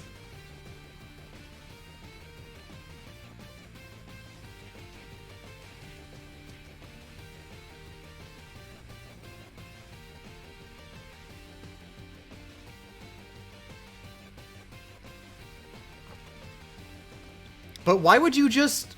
I don't understand how that works, because, like, why would you be killing people? And then also... Or why... Okay, why would you not use the Mercy command in a No Mercy run? Because it sounds like what you're describing for a No Mercy run is that you don't care whether or not you'd use Mercy. So if there is an enemy where it's really easy to get rid of them with the Mercy command, you would use Mercy. That seems like what's being described to me. A run where Mercy would be used.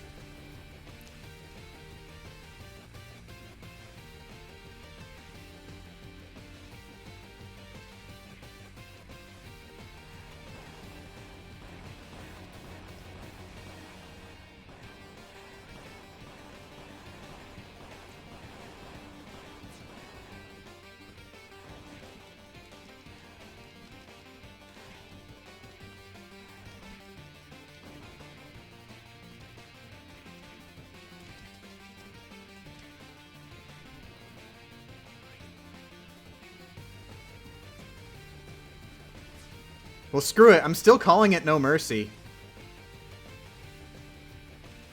You're all wrong. The community's wrong.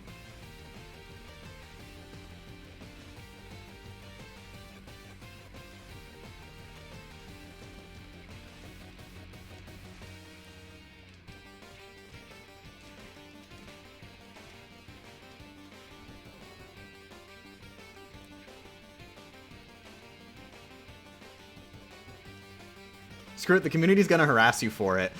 If I do Undertale damageless, the community's gonna harass me because they're gonna say somebody already did damageless.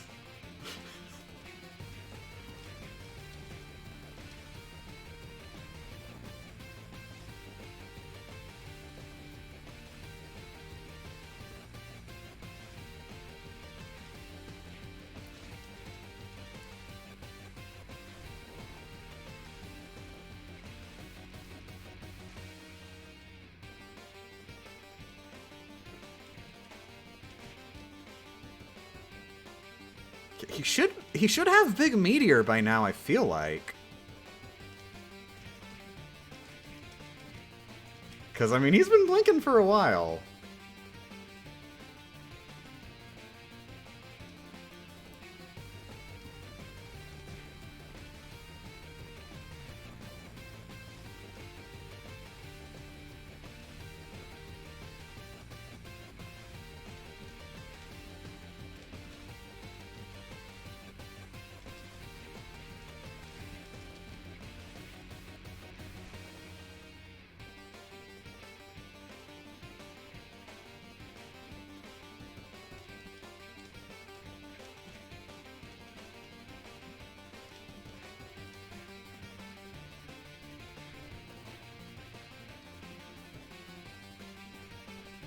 Someone already did no-hit True Pacifist. Did they, or did they do it segmented? Because if it's the person that I think you're talking about, they did it segmented. So no, they didn't.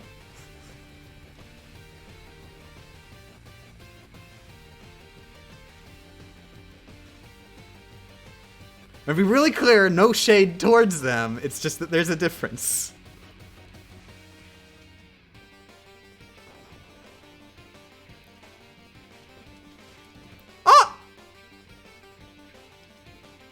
Oh, good, I had my energy drink! Good, cool, cool! We're still in it, baby!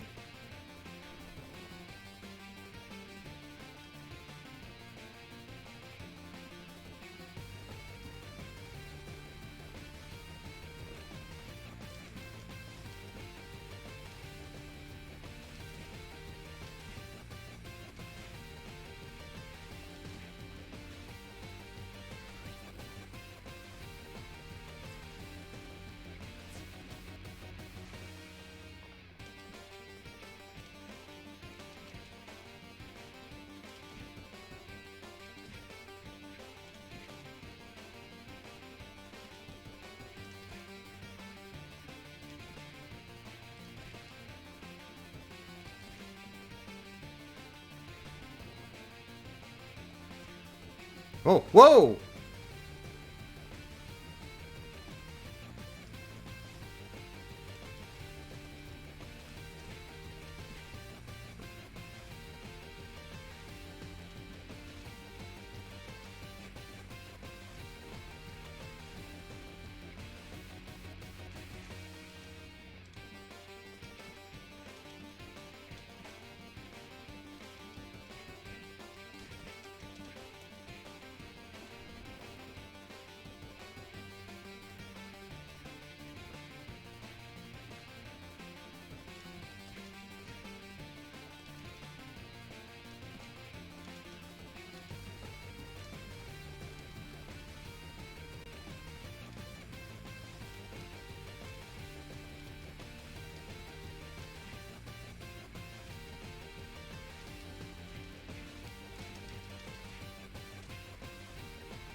Okay, you're tired.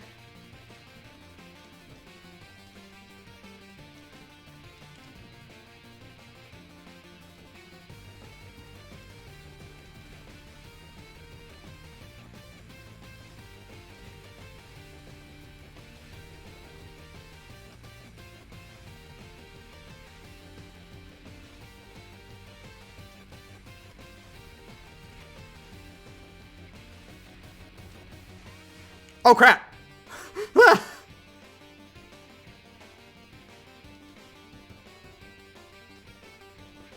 I thought he'd be tired.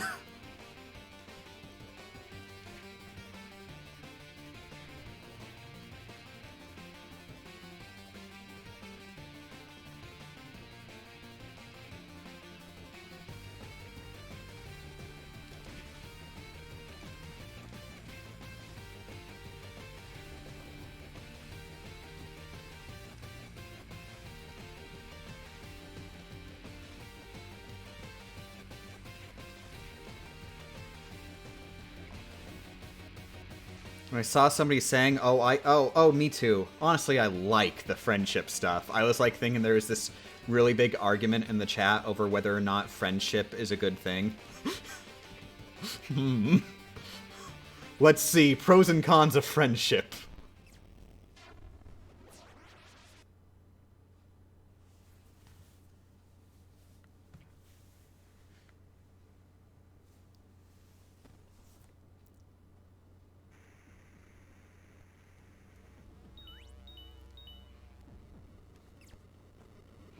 I just had the idea to do Deltarune no joystick when in battle. Wait, you say no joystick.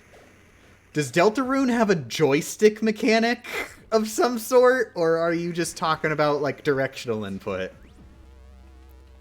I am really hopeful that it's actually a mechanic.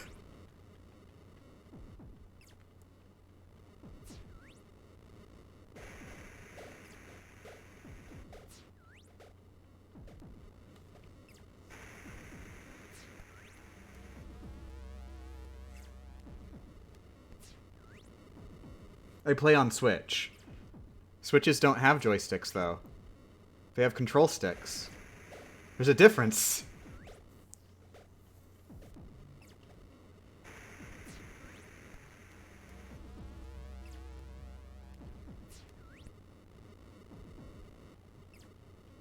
There is. A joystick is one of them old school arcade sticks.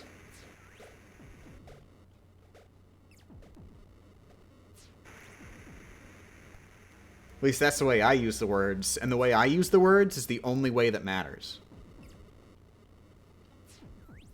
Actually, if you go into the dictionary and look under the definition of joystick, it actually specifically says, Ask Gamer Champ. I sent them a letter saying they misspelled my name and they didn't get back to me. They are the dictionary, though, so, like, who am I to judge?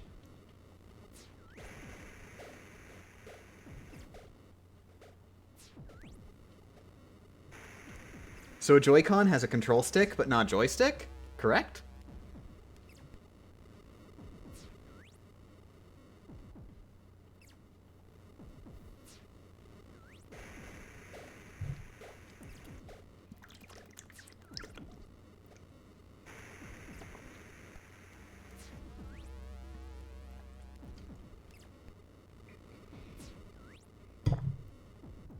What if it also causes joy? Impossible. I'm gonna cut my nails. They've been getting way too long. It's gonna be a challenge run, cutting them while optimizing on time here.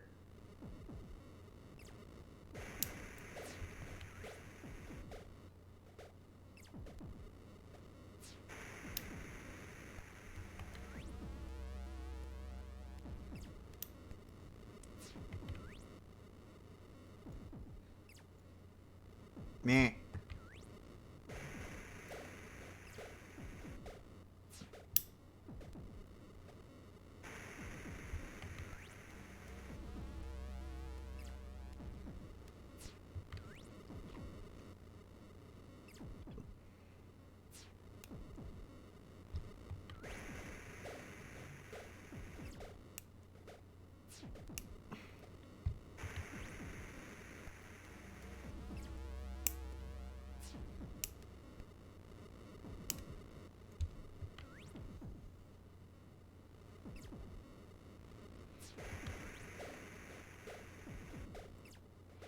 Did you hear they're coming out with a chainsaw-themed Joy-Con? It's called a Saw-Con. Is it official?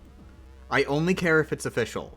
If it's third-party, like, I mean, yeah, of course. There's going to be all kinds of third-party stuff. But if it's official, well, that's official, isn't it?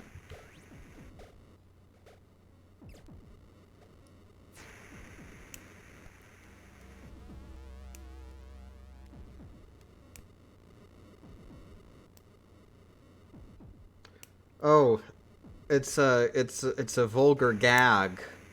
I have been bamboozled. Still haven't answered if it's official yet.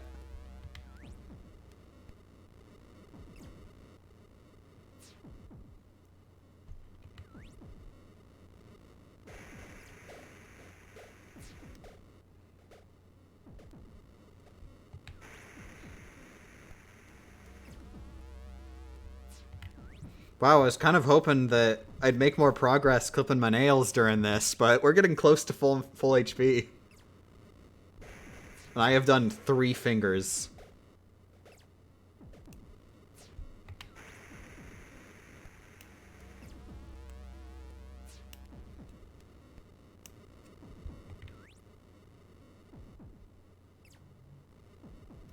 Nah, it's stuck. It's stuck. Oh no.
Do you think Deltarune without moving your soul is possible? Yeah, souls don't exist. Checkmate, non-atheist.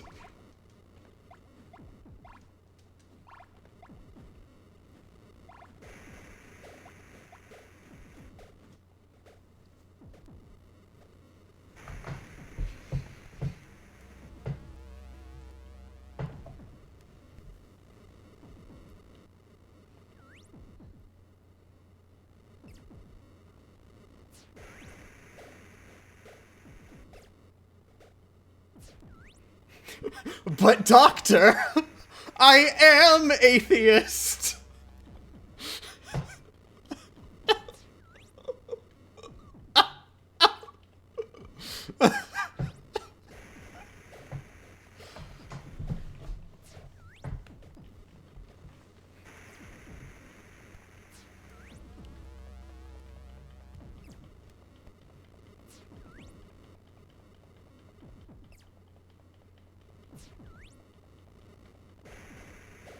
I kind of want to try Bravely Default without Brave or Default.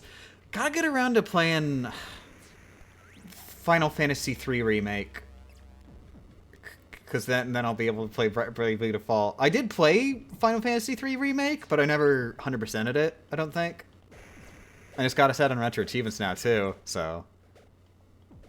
I feel like there was at least one other game I wanted to play before Bravely Default. Is anybody aware enough? Was there another game, like...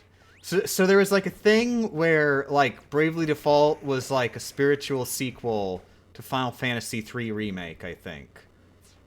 But were there any other spiritual sequels in there in between? And of course, Final Fantasy III Remake was a spiritual sequel to, like... friggin... Kingdom Hearts Coded or something. But only the multiplayer avatars.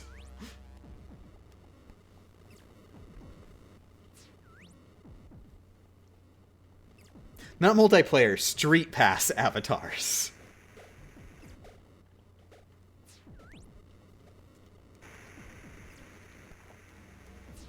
Gotta say, one of the weirdest genre shifts going from Street Pass avatars to Final Fantasy Remake to, like, just its own...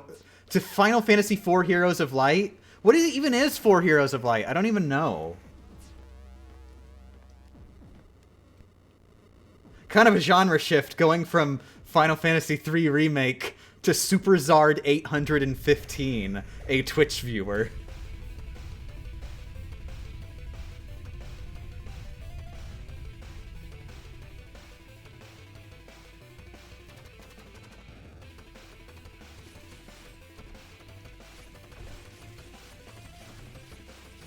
Oh my god. I just did that. It's okay because I die in one hit in the next phase, so it doesn't matter that much.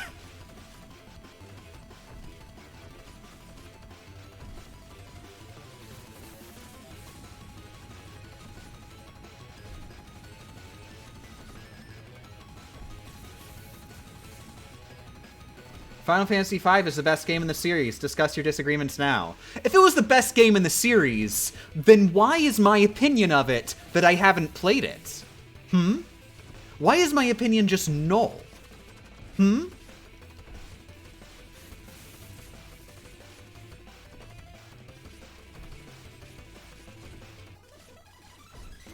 Don't worry, don't worry. I've been working towards it. Most recent Final Fantasy I played was Final Fantasy IV. So we there. That's the next one. Unfortunately, Rebecca really wants me to play Dragon Quest III, so that'll probably come first.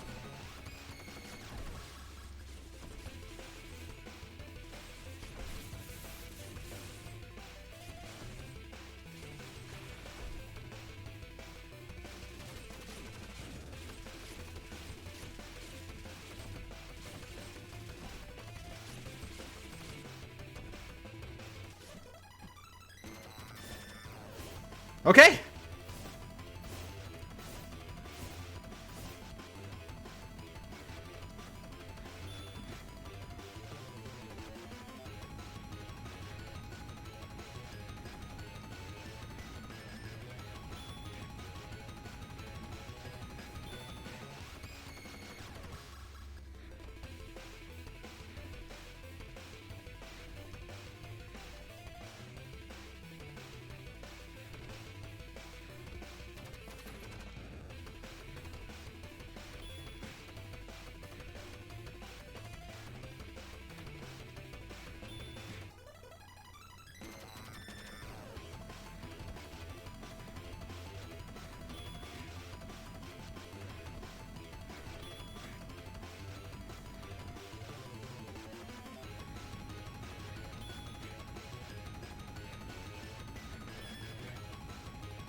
Holy crap!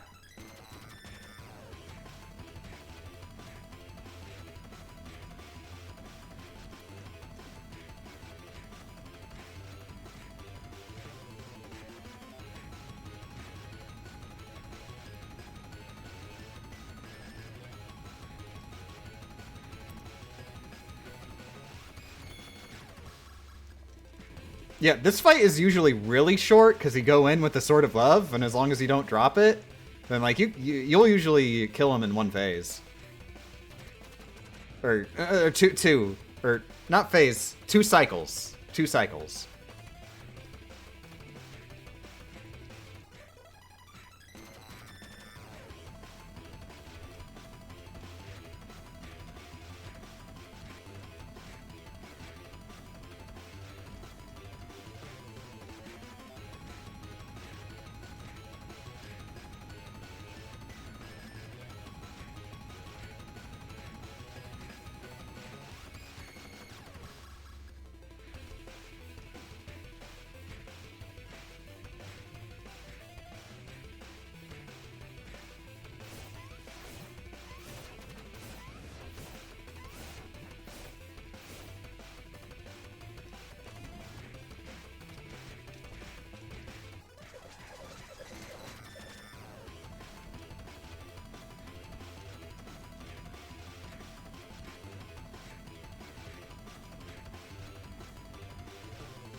Reason I decided to do Pokemon no damage is because I wanted to beat Pokemon without getting hit. Also, I have a YouTube show where I make lots of money for being bad at video games.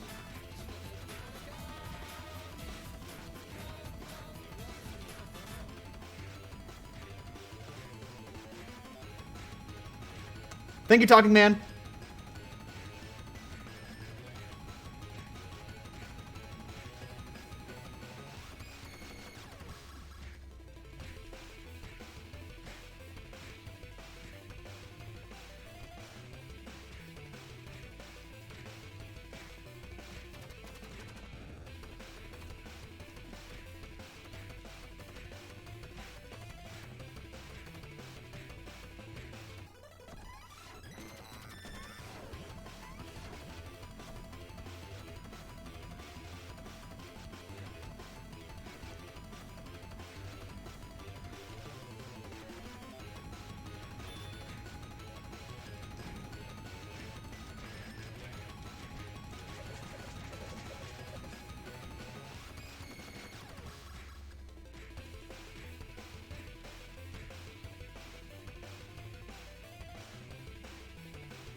Oh, that's Becca. She's on her way home.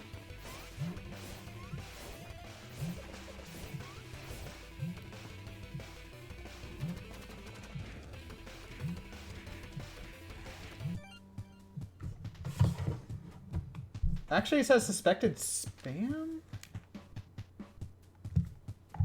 Hello?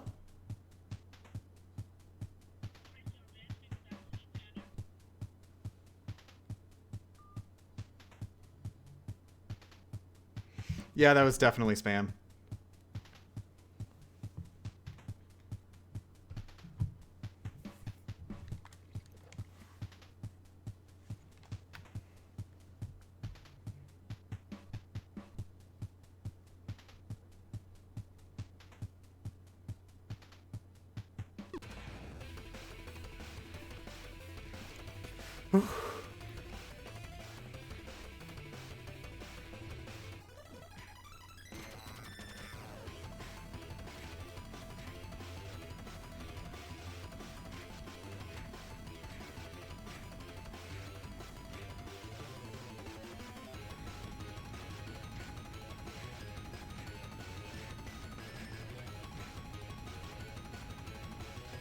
The only reason I even answered was because, I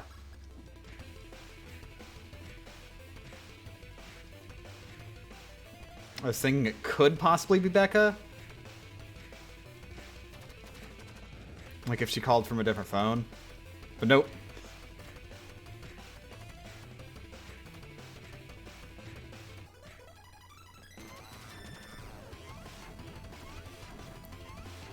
Oh, crap. If he does that and goes the low way, I don't want to risk, like, staying down there so we don't get much damage to the heart.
Good, he's doing the bottom one.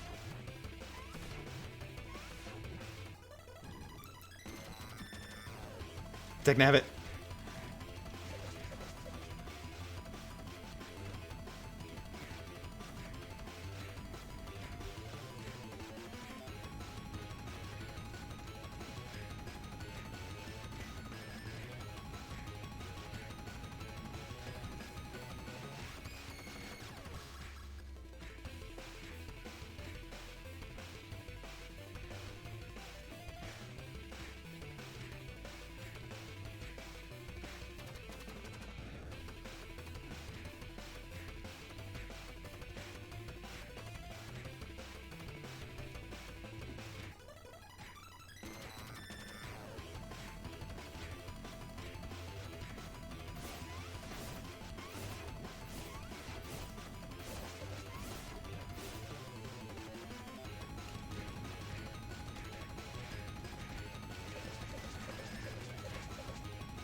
I've just noticed that every time Gideon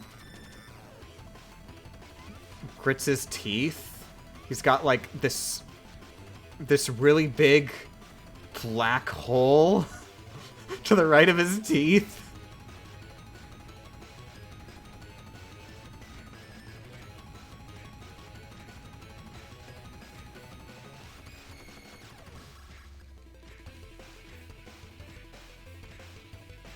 I can't stop looking at it.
I already know how I'm going to introduce Giga Gideon.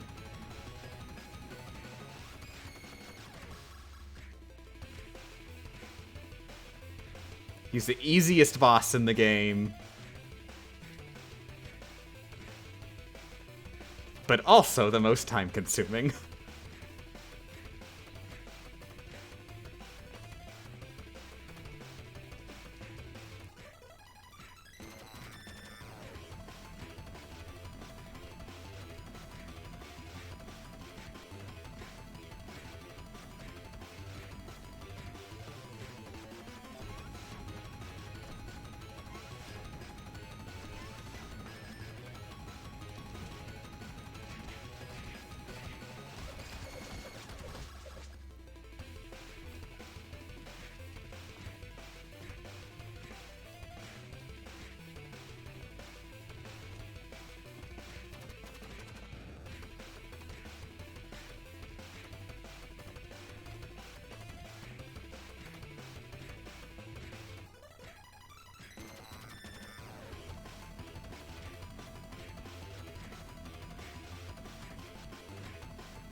I just noticed a new thing that I can't unsee.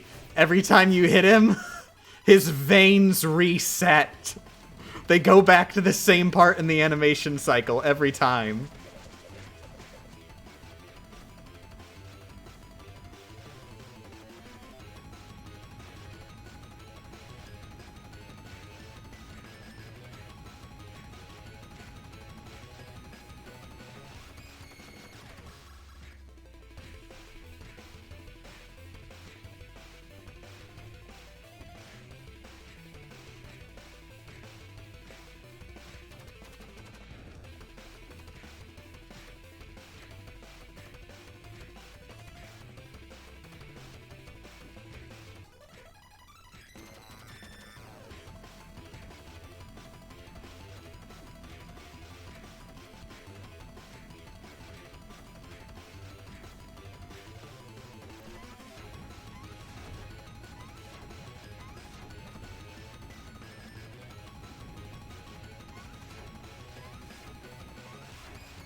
If Gideon was divided by 1,000, then what would I call him?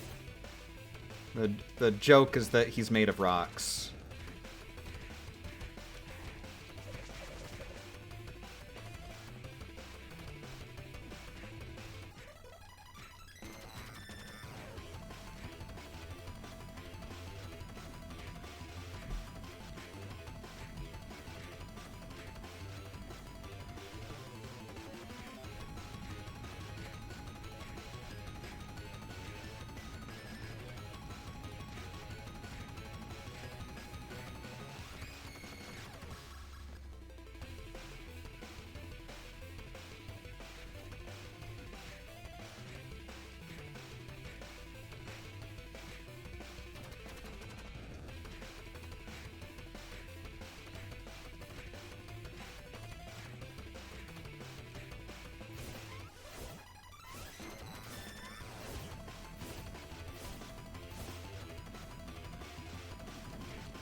Does blinking mean he's about to die?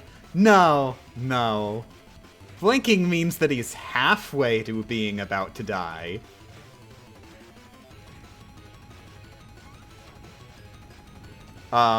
That's not how you do that, Gideon! Gideon, that's really not how you do that!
Good morning, drummer boy.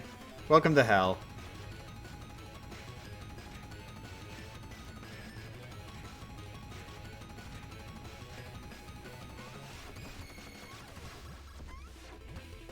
Crap. Okay.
What? What are you doing? That was 9 hits! Oh my god.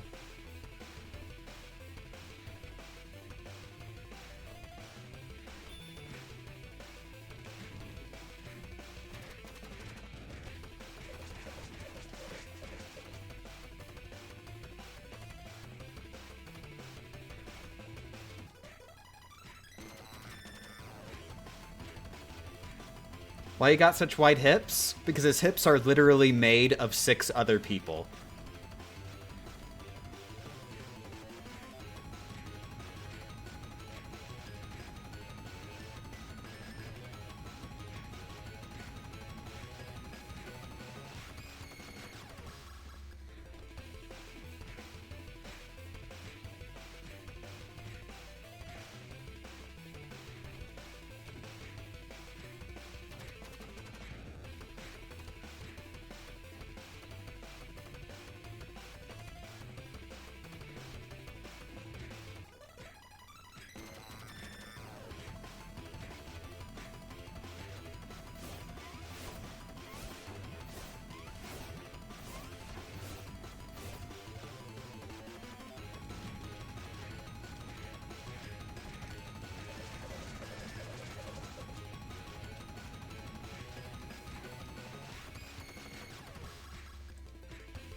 This is phase 2 of the final boss.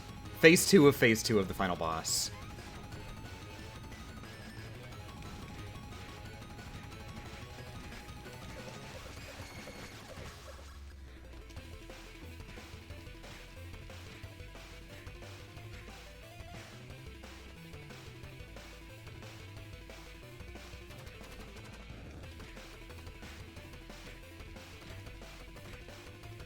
There are 3 phases.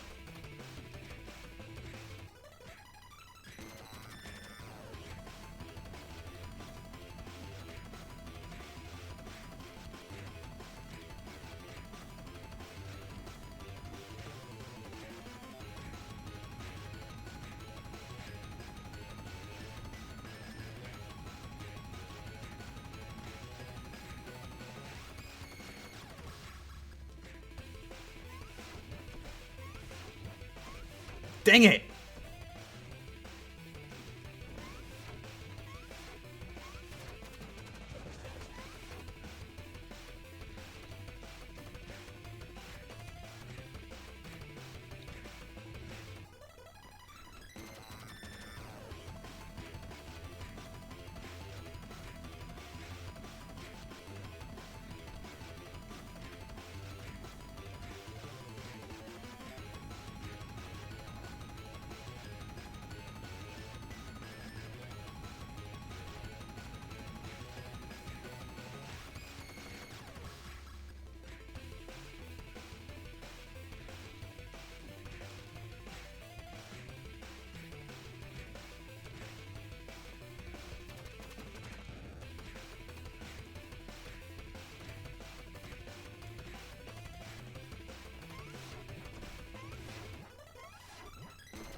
Yeah, but still attempt to.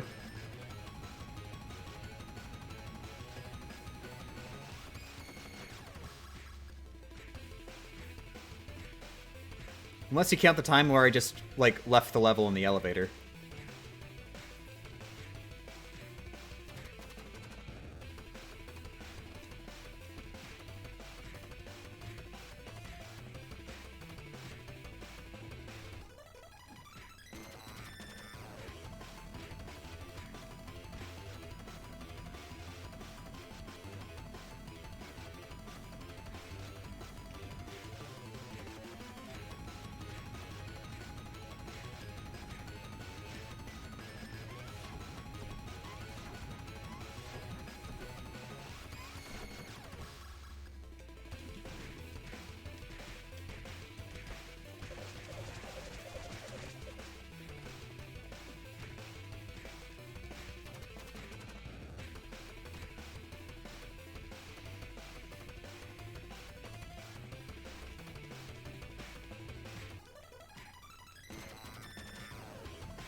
Do you have to do this damageless? I don't have to, but it'd sure be nice.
Ah, crap.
Defense buffs both your max health and how much damage you take. I mean, it nerfs how much damage you take, technically, but you know what I mean. Bam! There we go! We have not lost a single life yet.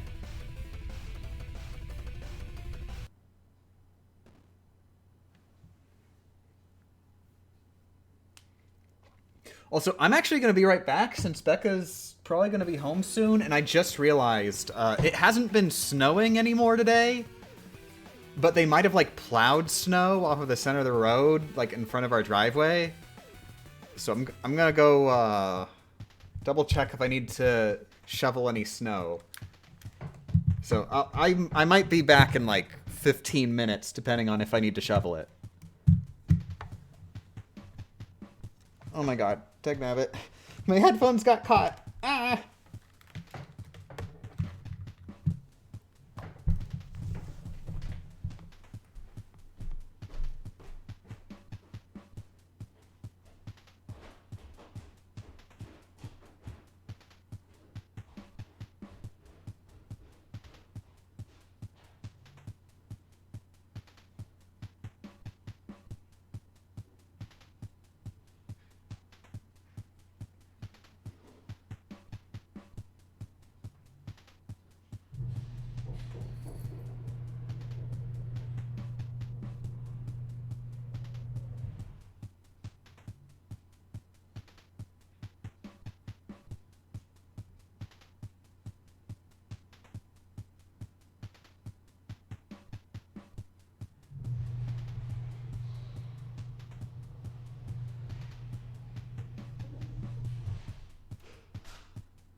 Nope, we're good. Yep, nothing in front of the driveway. I am going to be right back. Another bathroom break, though.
Good morning again, and about time too.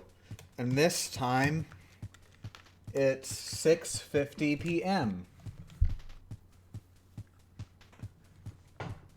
You get it? This time is 6:50 p.m.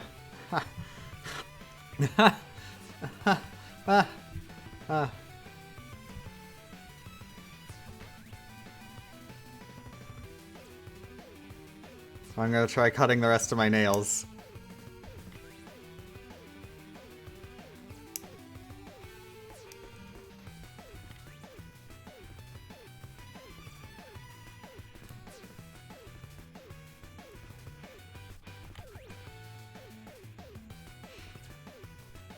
Okay, legit, how weird is it that we just straight up have rocks on the end of each of our fingers?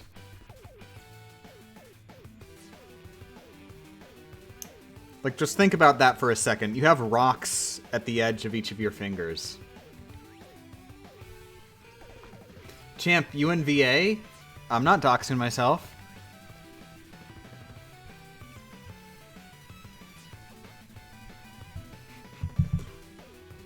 Champ, if you look outside your window, can you see me waving? I'm definitely not doxing myself there.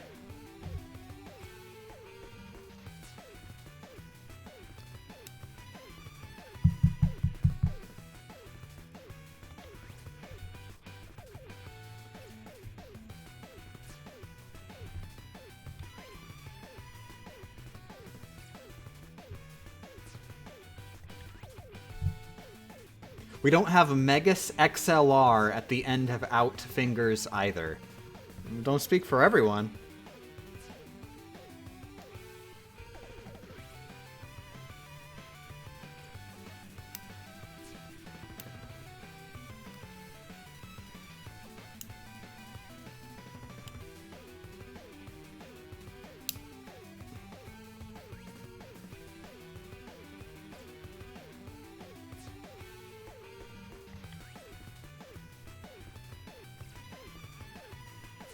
It's made of the same stuff as hair? My hair is made of string and my fingernails are made of rocks? Like, friggin' come on here. Who do you think you're fooling?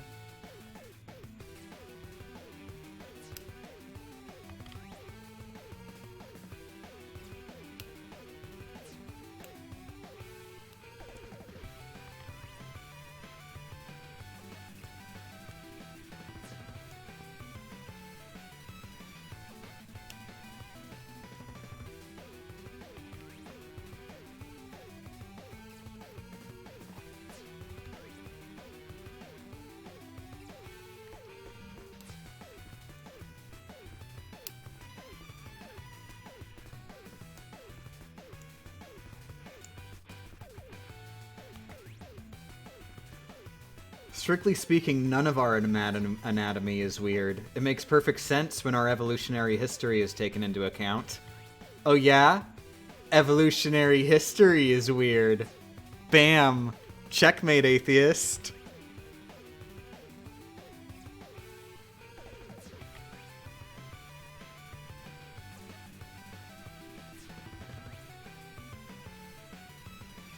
Dang it, I can't get this last nail.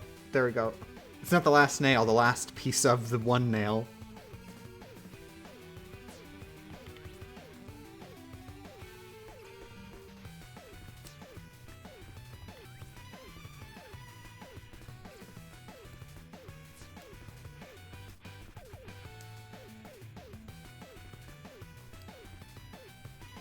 Bam, that was the last nail.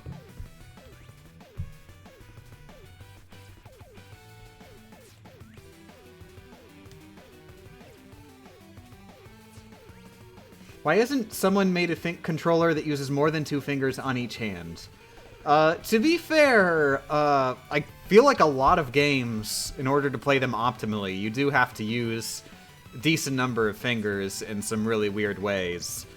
But also, to be fair, that's usually more just bad design on the game designer's part. Also, thank you very much for the $10, Morse Mortis. Said something about Game Champ being bad at video games? I agree. Game Champ is the worst at video games.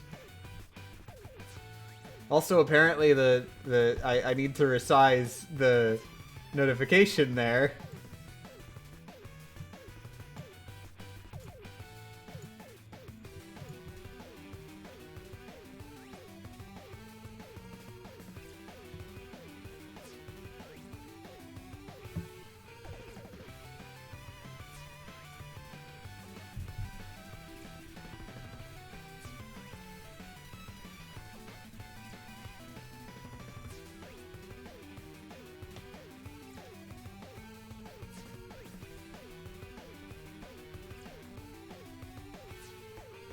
Okay.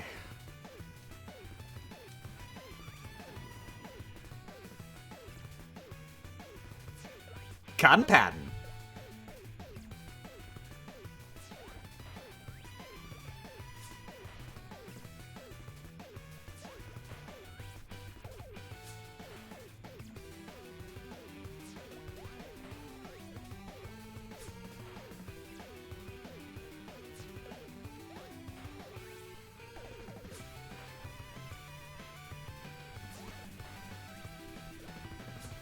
Theoretically, I could have been doing this while healing, but I didn't want to risk it.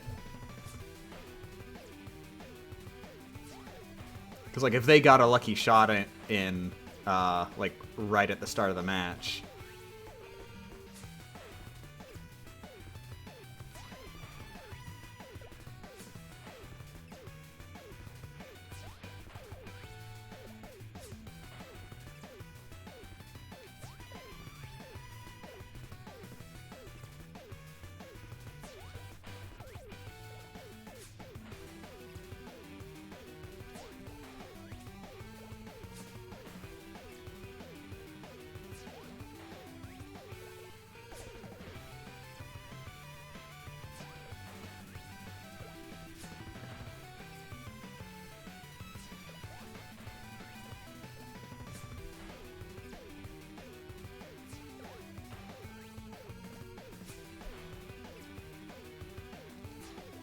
Oh crap! Oh crap!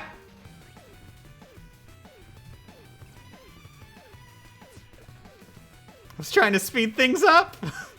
Did not as planned.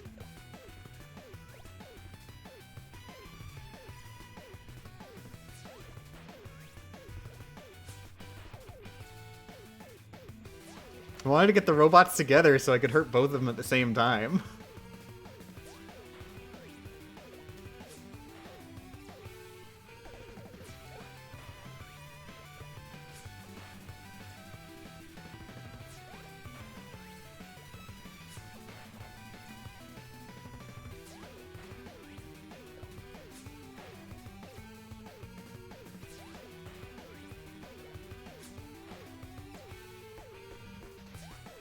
Once one of them is dead, the other one will be, I'll be able to do some combos more safely.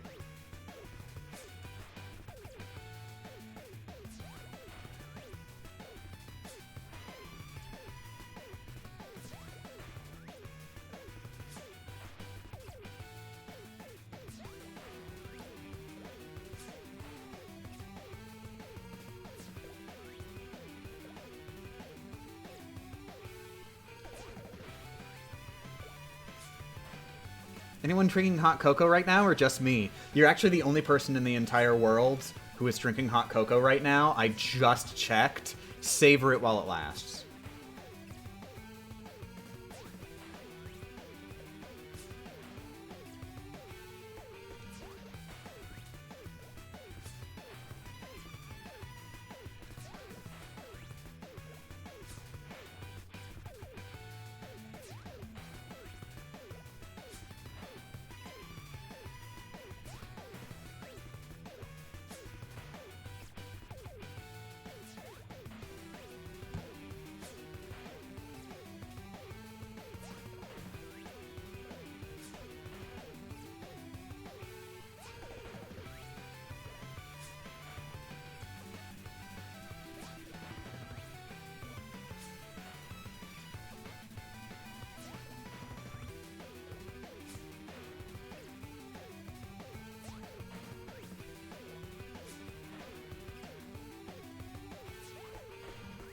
How much health do you have? Like, Jesus!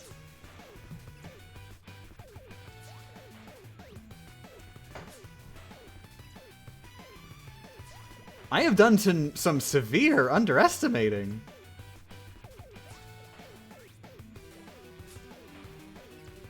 Oh, almost dead.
That's a lot faster, isn't it?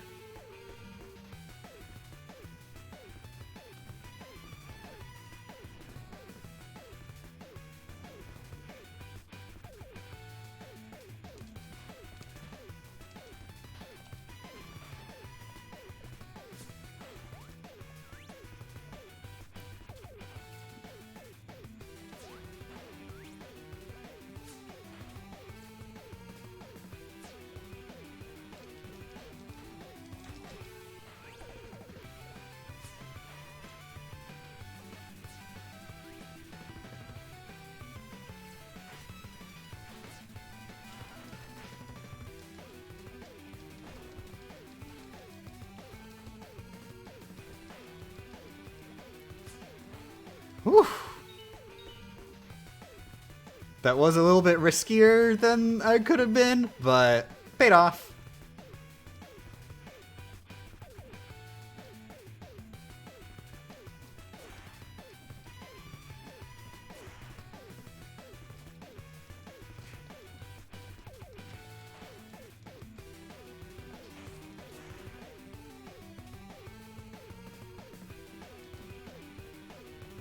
Meh.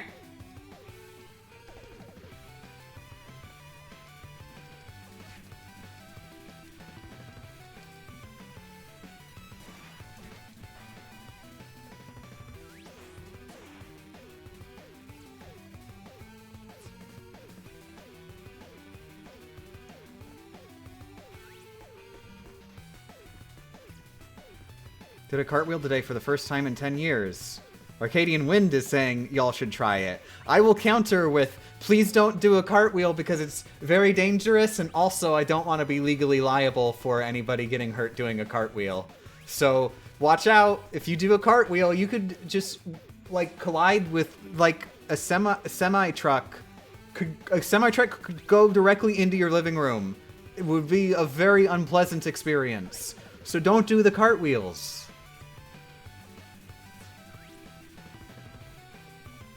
Talk about a long-distance relationship.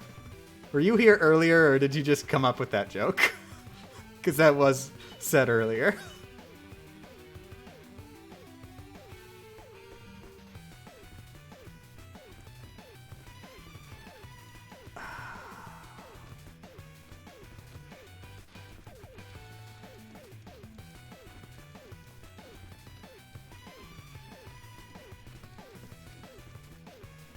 Oh my god.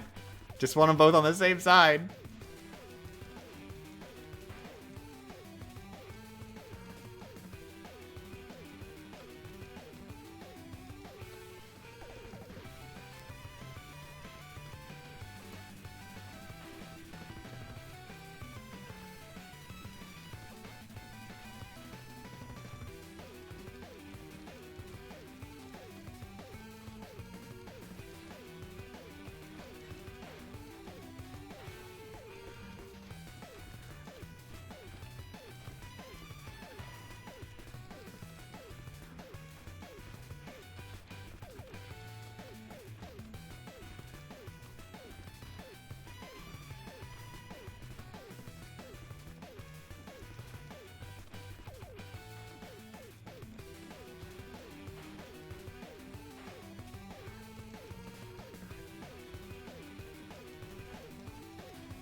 You did.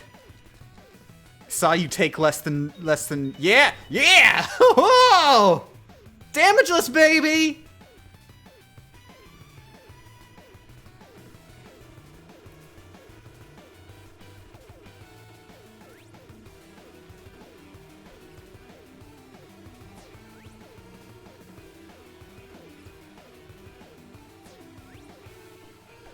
No, nice, Charmander. Thanks for joining.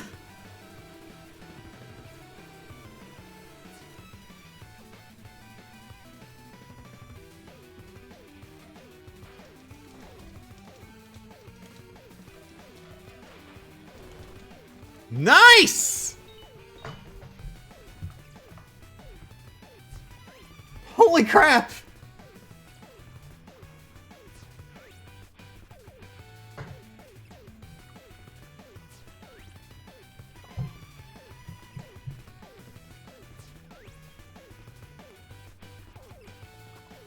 Honestly, I should probably play God of War games in order. I've only played 3 in the PS4 one. Now that you've played the epic conclusion, witness the prologue.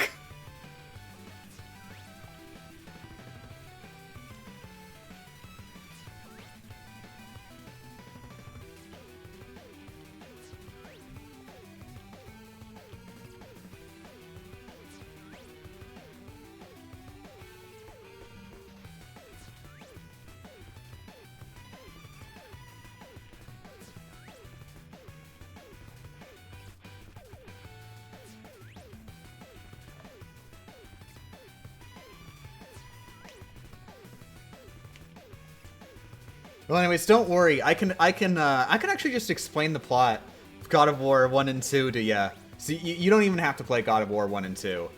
Okay, so Kratos started having a temper tantrum. That is the plot of God of War 1 and 2. God of War 3 is the epic conclusion to that one singular temper tantrum.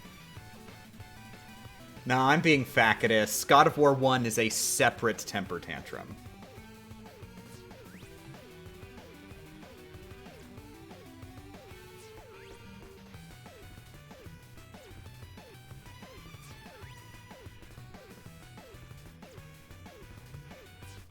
I also just can't get over the fact that they... First game, not so much. But the second and third game, they made 2 entire games about one guy having one very bad temper tantrum. And they try to make it feel as epic as possible. A baby man having a temper tantrum.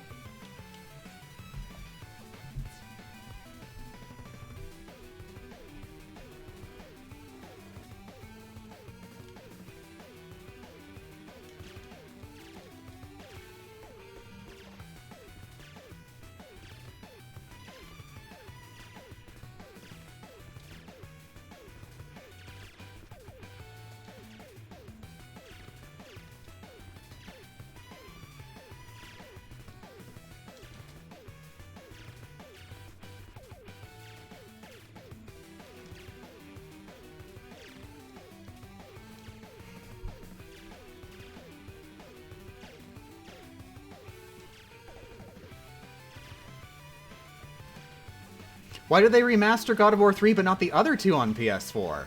To be fair, God of War 3 was the only game that had yet to be remastered. So logistically, it maths out.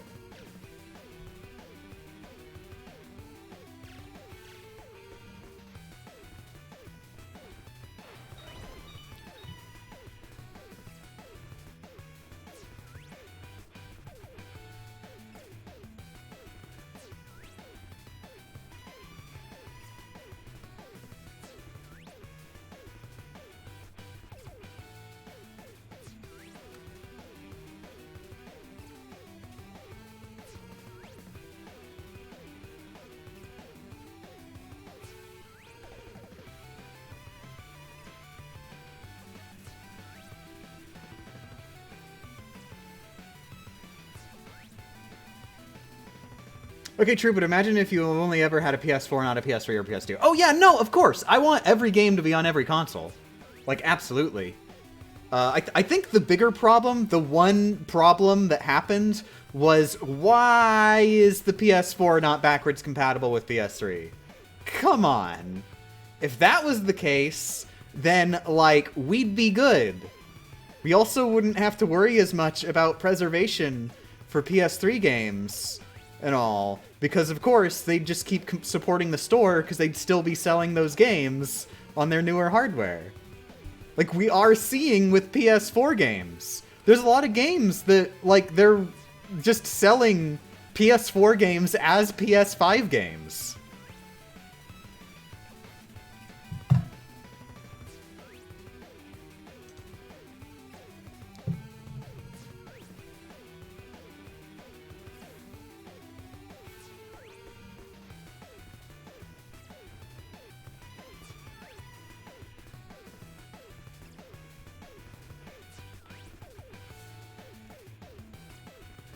Because PS3 architecture was super weird. They could have done it.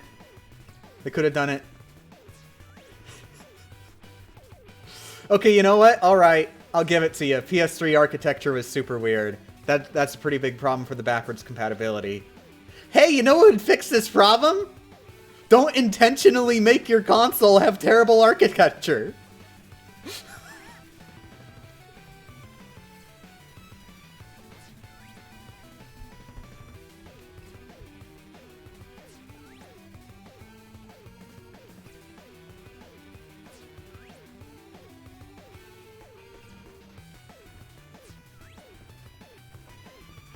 And actually, legitimately, genuinely, I can't possibly be convinced, or I should rephrase that. I am unconvinced that it really would have been that hard to make PS4 backwards compatible with PS3. I think that's something that could have been done, and they chose not to for business reasons. The worst reasons. They wanted the excuse to sell remasters. Like, have you seen how much a bank they're making on remastering games that very easily could have been backwards compatible? Now, they are going a different strategy now with PS5, where they're still remastering them, and then they sell you, like, friggin' $1 million upgrades for the patch.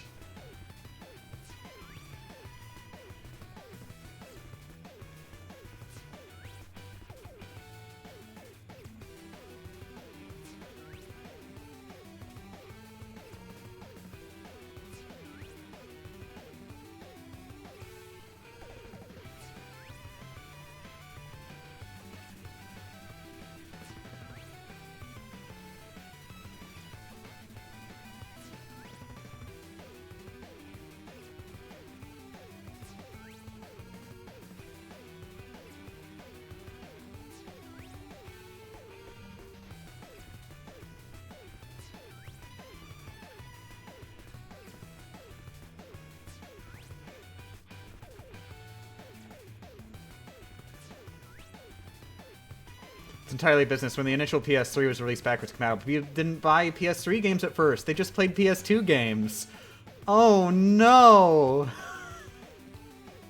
How horrible that people are using our product. We've got to find a way to make them use our product less.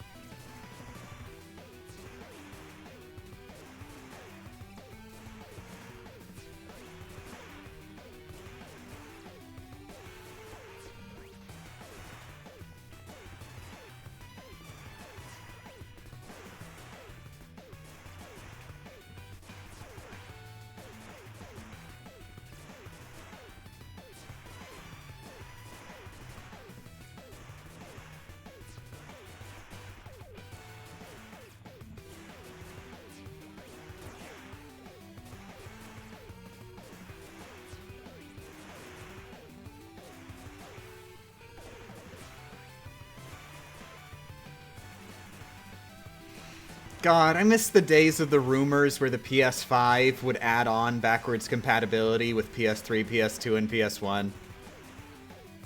I do want to point out, realistically, there is absolutely, literally no reason that PS5 and PS4 are not backwards compatible with PS1 and PS2. And, and PS3, I'll say, maybe there is a realistic reason. Still should have done it.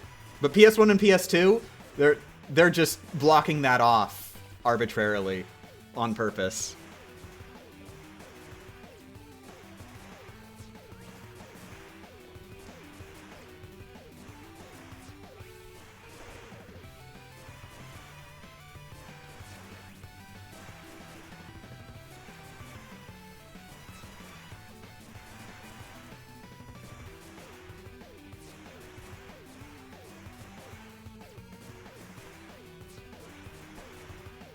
There's a PS2 emulator built into PS4 and PS5. It's to run the PS2 games on the store. Yep, exactly.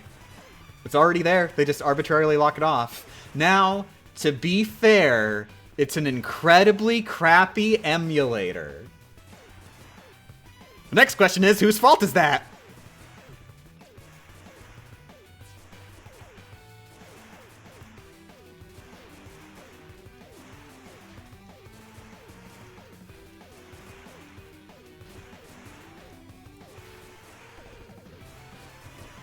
Oh crap, I'm not safe here.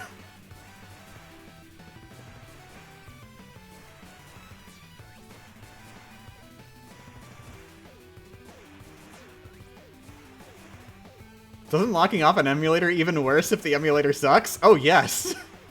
Here's our sucky thing. You're only allowed to use it if you pay for it.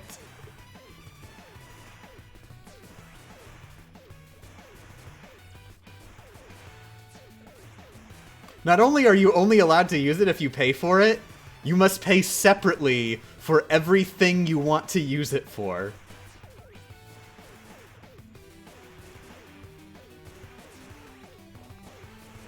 If you already own the thing you want to use it for, you're gonna have to buy it again.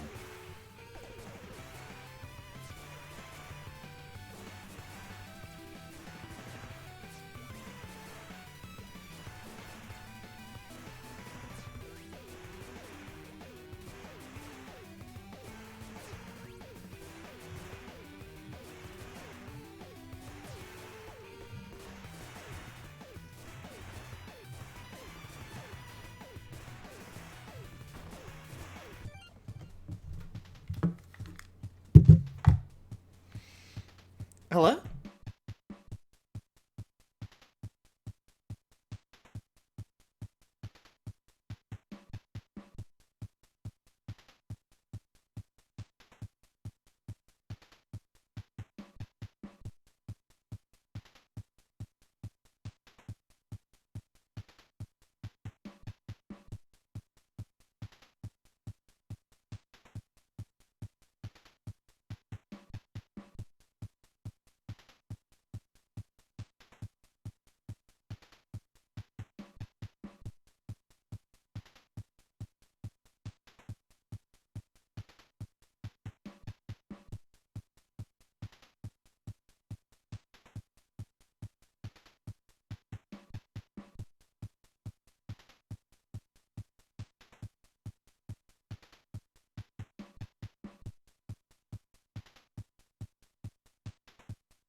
Wait, what? You cannot use PS4 controllers with PS5 games? But you can use PS4 controllers with PS3 games! I don't understand! By the way, good morning. Rebecca called. She's actually still at work. She was just calling to let me know.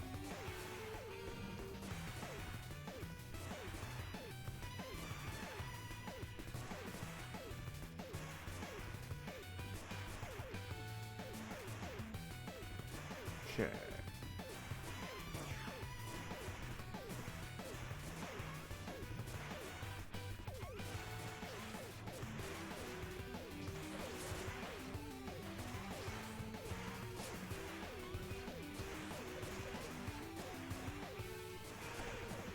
Oh my god. This is a lot harder when the robot's here. Usually he ends up like walking in here and then I'll just combo him. Might be a while.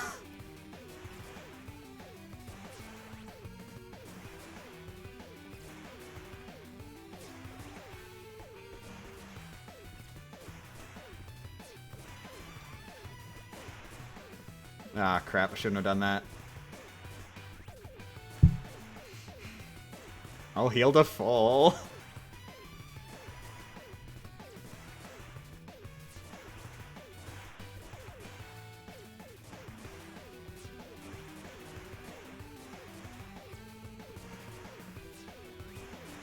I've tried using the PS4 controller on PS3 and the triggers don't work? I'm pretty sure they're supposed to be able to work. The only compatibility things with PS4 on PS3, I'm pretty sure, are... One, it doesn't function with... Actually, I'm not certain if it functions with 6-axis or not. I might be thinking of something else. It might still be able to do 6-axis. But the other thing is you don't have rumble. For whatever reason, you don't have rumble.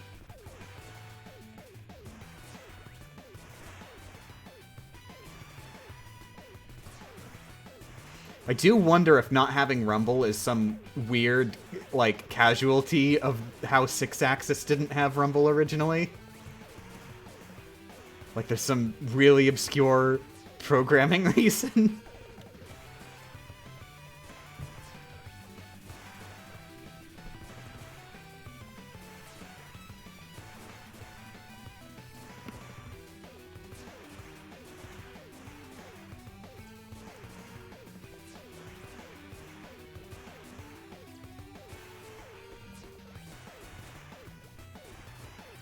Does it really have you heal for 15 then damage you for 14? Healing for 1 is much more efficient. Because it's because that's not how... You're not supposed to usually spend HP on this move. Usually what you'd do is you'd spend guts points on this move. It just so happens that the math works out that it costs 14 guts points. And if you run out of guts points, it will pull from your HP. And it heals for 15. And also, it's important to point out, you're not expected to have 0 in your willpower stat. If you have a better willpower stat, then 1, it'll deal more damage. I'm pretty sure it still only heals for 15, but it'll deal more damage, and it will cost less guts points.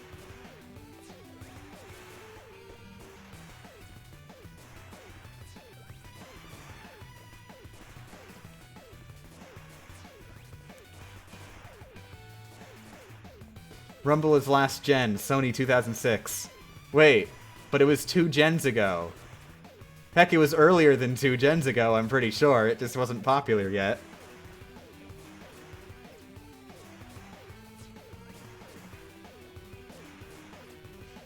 Imagine they just release a controller without buttons, and they're like, yeah, buttons were an innovation, like, years ago. Don't need them anymore.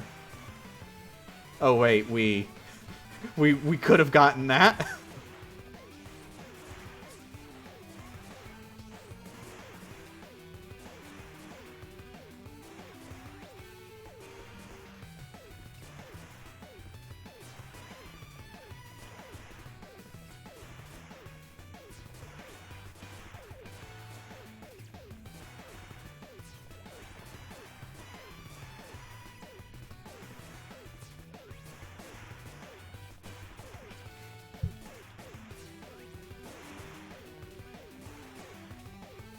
The Steam controller doesn't have buttons, does it? It does!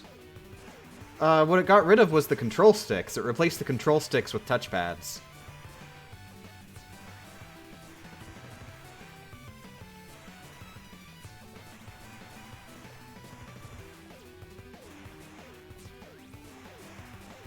No, it has one control stick? It does have one control stick?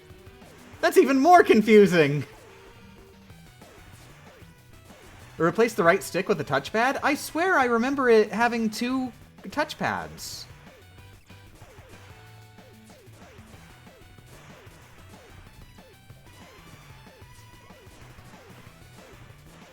Am I dumb and bad? I have one right in front of me. Earn can confirm. Who's Earn? Why don't you just confirm it? If you have one right in front of you...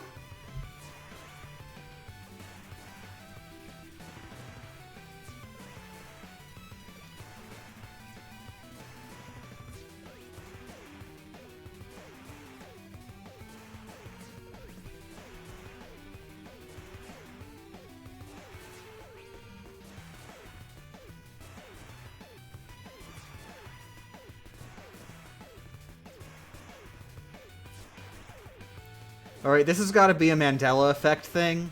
I was originally born into a universe where the Steam controller had two touchpads, and then my consciousness transmogrified into a universe where it only has one touchpad. Only explanation.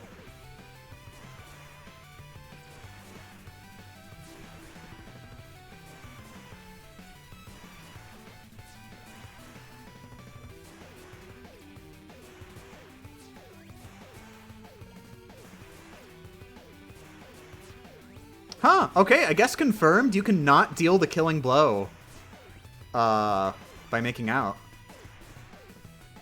Because the Top Gunner robot, he's definitely at 0 HP. I think both of them are now. There we go.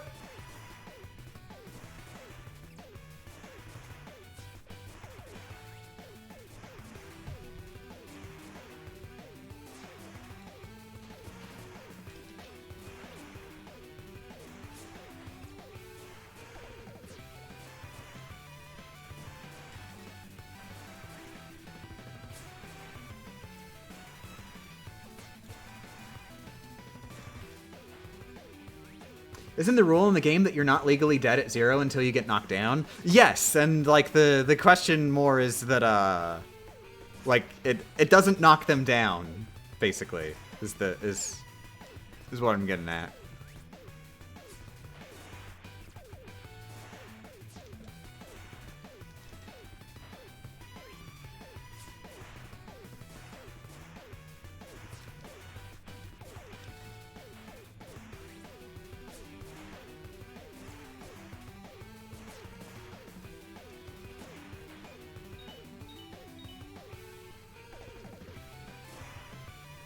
All right.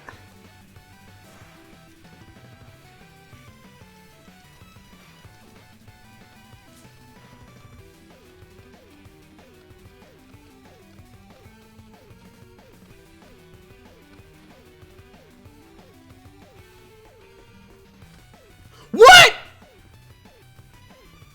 Jesus, come on.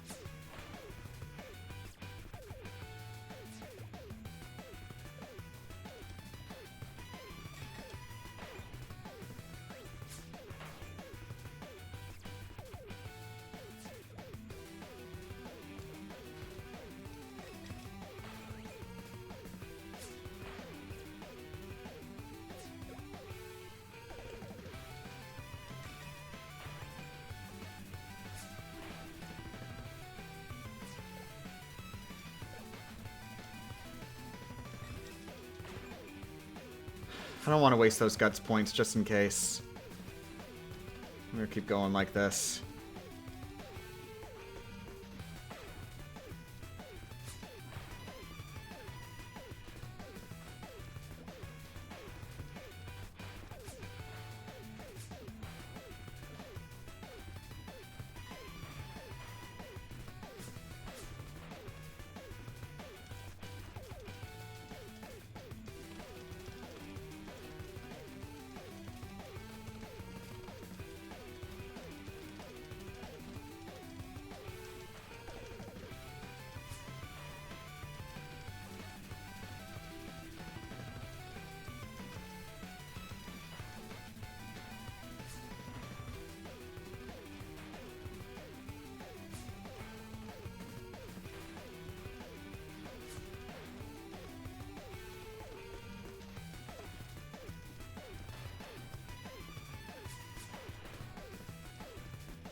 Oh, whoops, I forgot. I'm already at full health. My instinct was like, okay, now that there's only one left, I can make out in order to heal.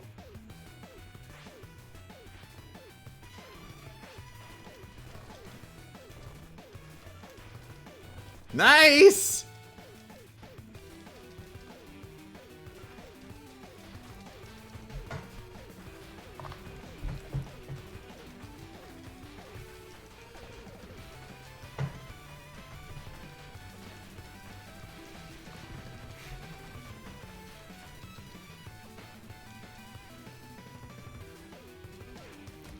Oh, crap.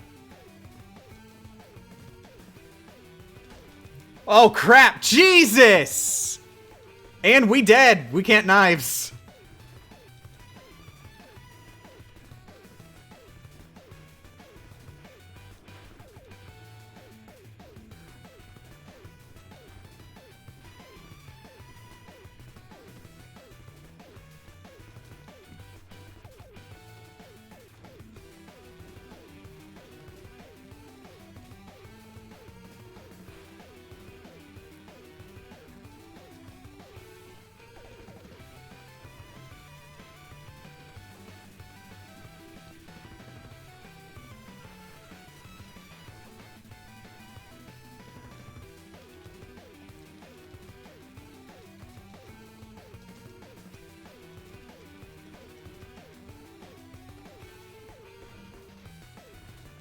Does knives damage apply before or after the healing is calculated?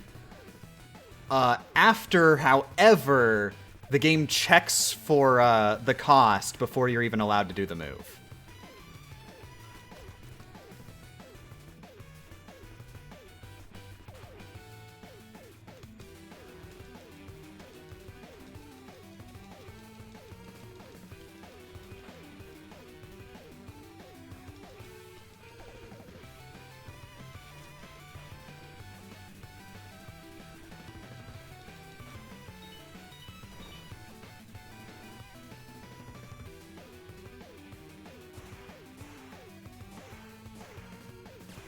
Oh crap, that's right. I forgot what fight was here.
I don't like that the cyborg anime girl are genetically made. I don't know how to tell you this, but I'm pretty sure most anime girls are genetically made.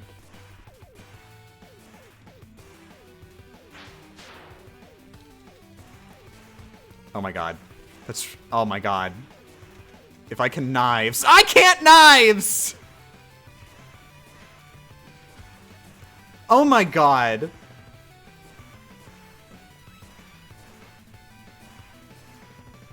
I should have remembered, and just, what I could have done was, gotten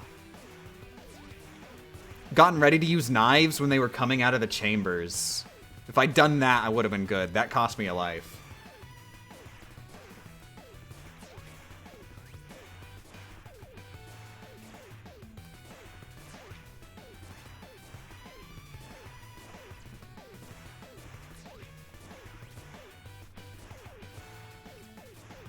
If I recall correctly, there's a shop next screen or so. Yep, which makes my mistake even worse, because I could have, like, healed everything without losing a life.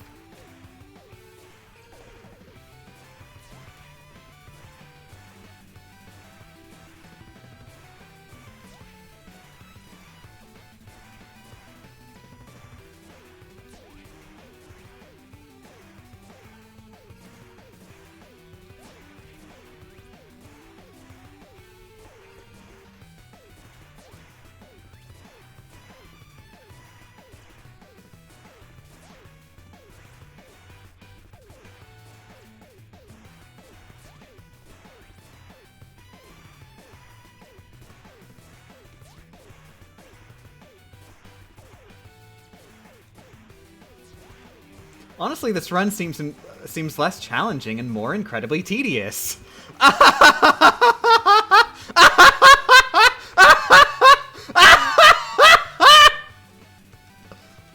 Perfect timing!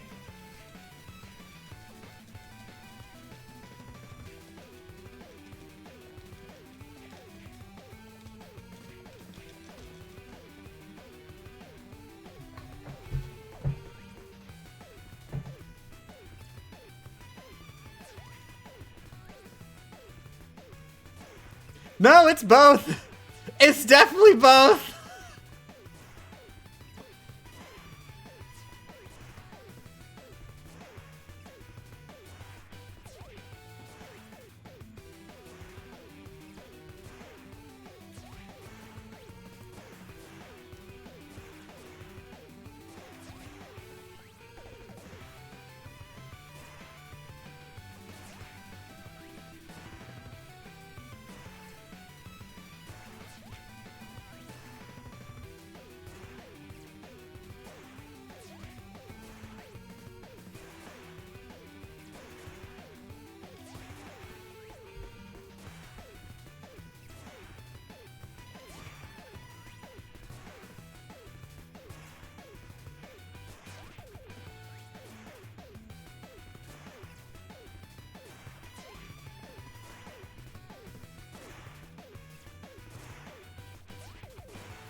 Got one! Not sure I want to risk the sword, though. Especially when they're spread out like this.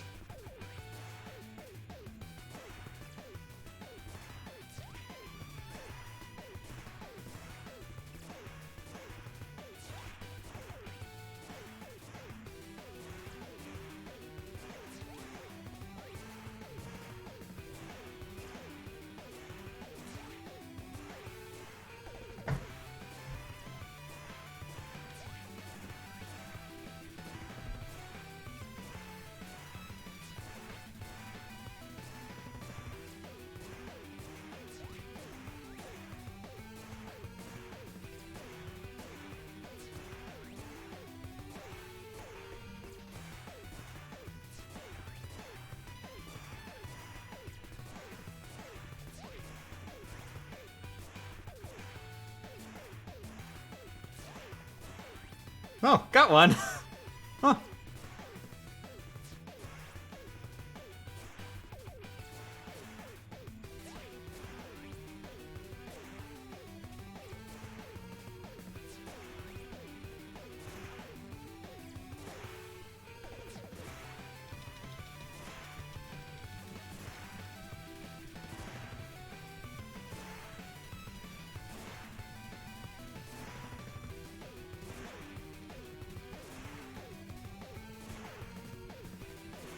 Very close to the time of flying robots. No. They're the not flying robots. Flying robots are different. These are like flying guys. They're just like hazmat suit guys.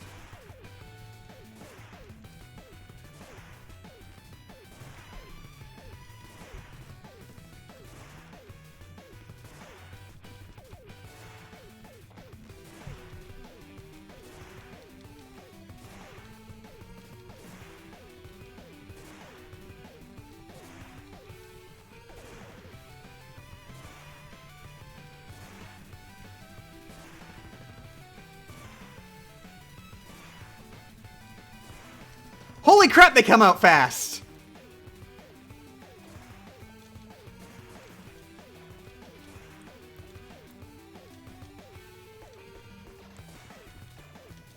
Holy crap.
Can she buy extra lives? Not at this shop.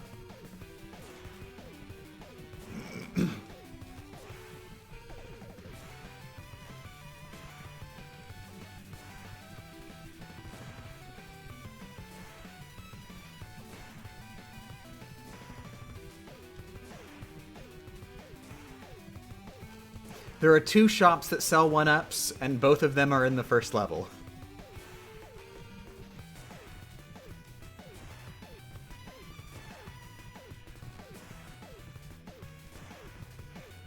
Why is there occasionally a 5 guts point drain? It's when they do taunts. If an enemy successfully does a taunt, then you lose guts points.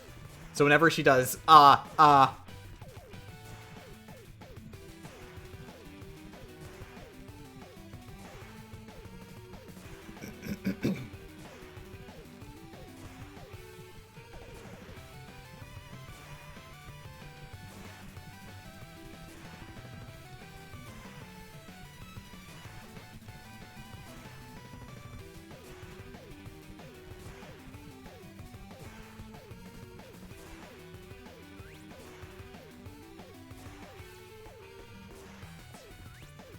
Dang it. Scary.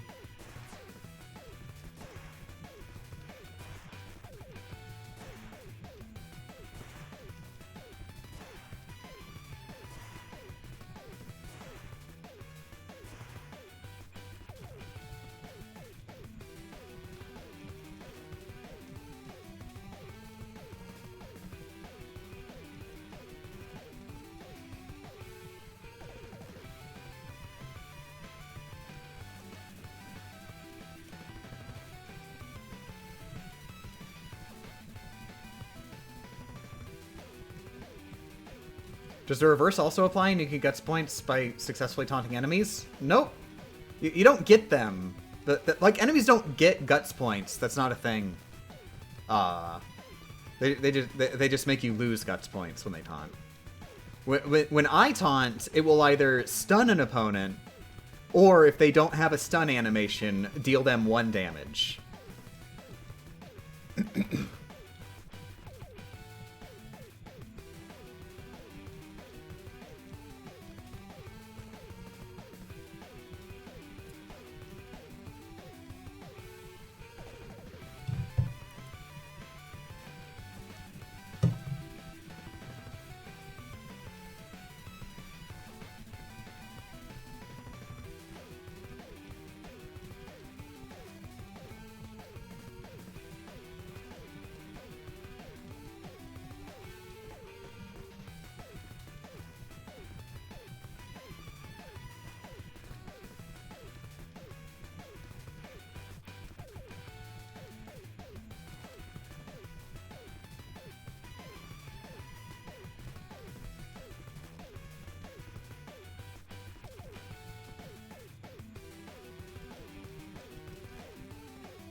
Maybe that only applies to the healing thing. Oh! Taunt! I was thinking of the healing thing as a taunt, but you're right, I'm stupid. I was thinking of the healing thing. That's different. That's a good question. What happens if I taunt? Can I steal guts points by taunting? It's a little late, because I'm not in any battle where that's ever going to be a good idea, but good question.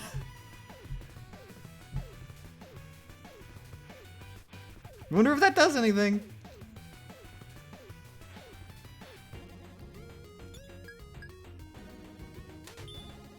Okay, E-Tank. Let me just double check in the shop guide. Beef jerky is okay. HP plus 40, GP plus 30. Yep.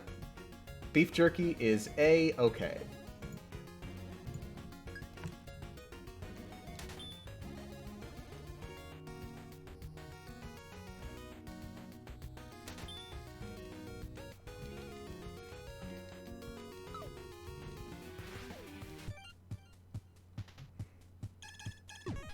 Just double checking.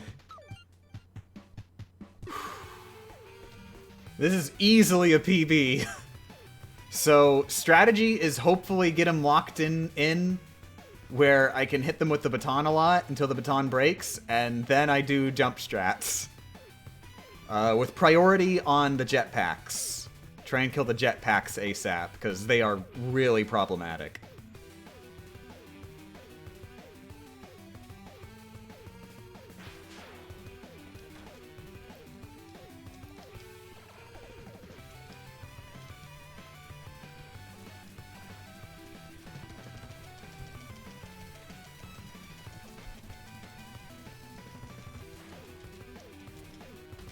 Okay, we dealt a lot of damage to the jetpacks just now.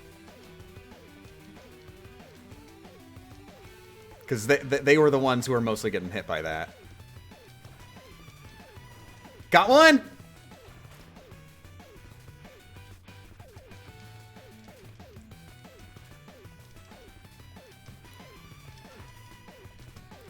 Next priority is Giant Robot.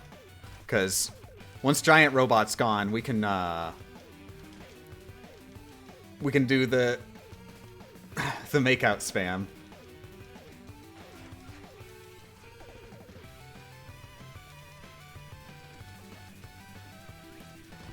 Crap. I was wondering if maybe I could get one of those in. And seeing how realistic it would be to do it anyway.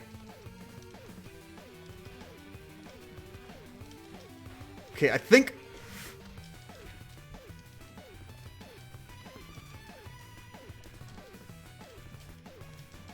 jump kicks are actually safer, because if they end up in front of me,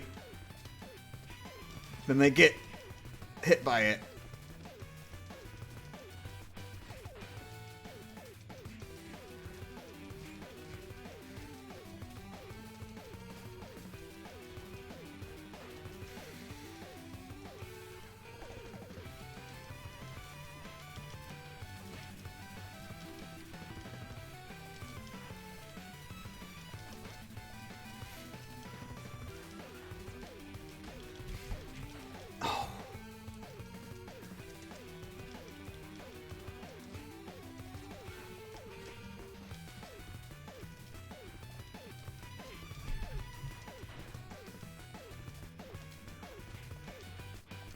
It's kind of context sensitive, actually.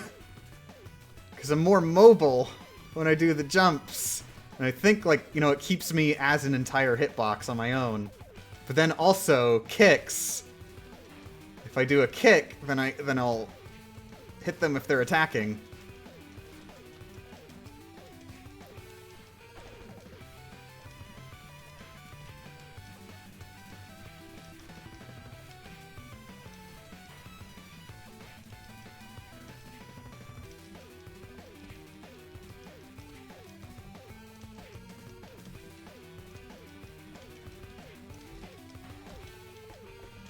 Ooh!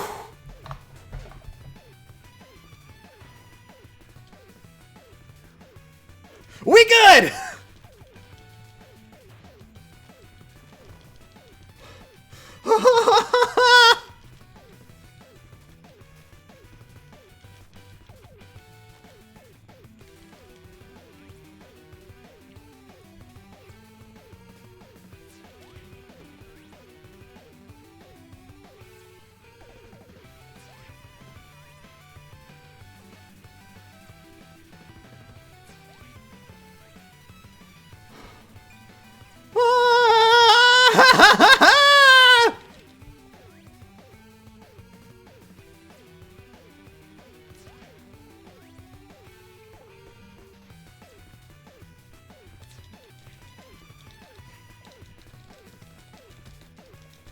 Whoops. Whoops! That was pretty costly.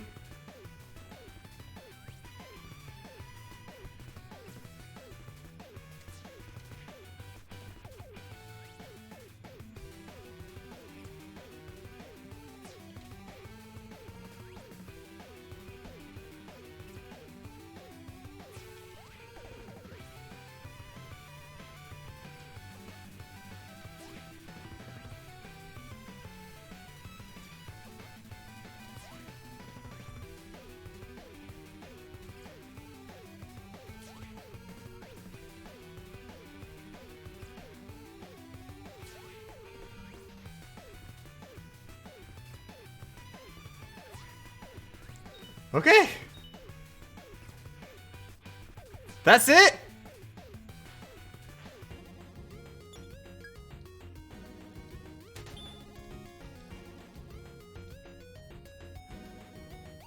Should definitely buy this first, just in case so I don't accidentally buy the beef jerky.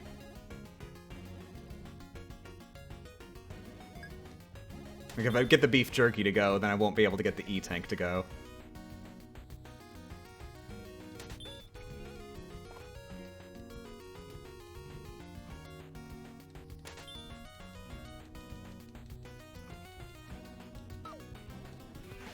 Okay, double checking.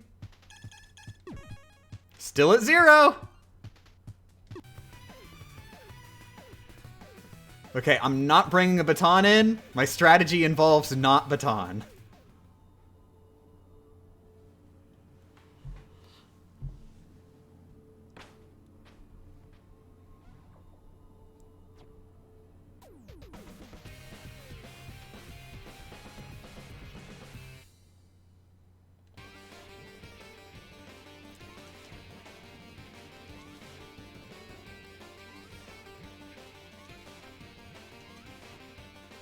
Welcome to the final boss fight!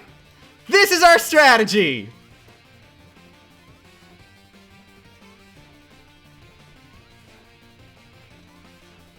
Little easier than phase 2, ain't it? This is why we buy the sneeze!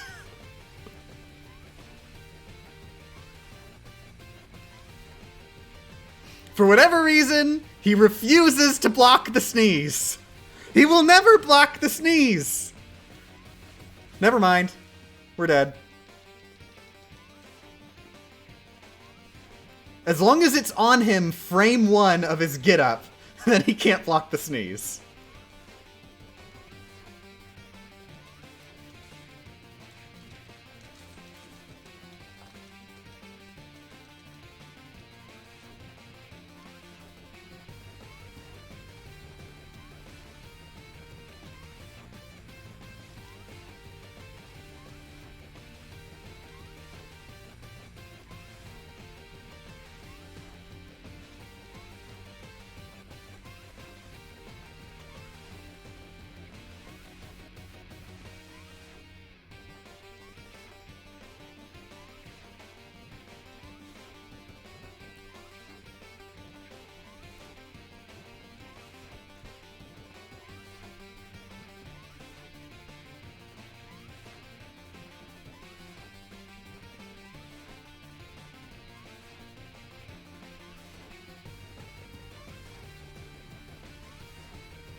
No! Kim! Jesus!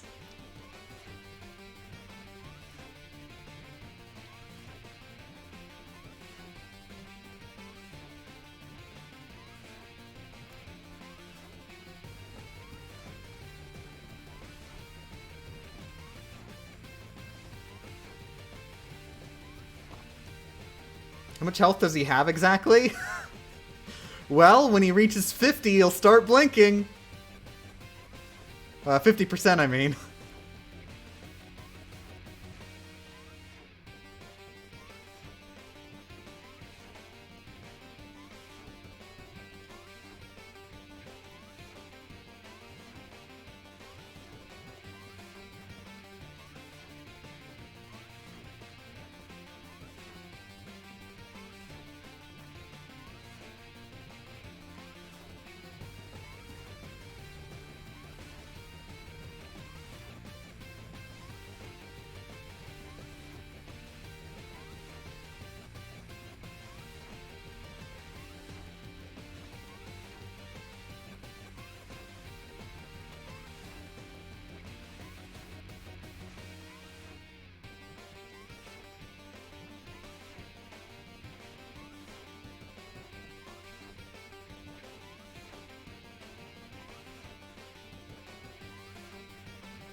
No!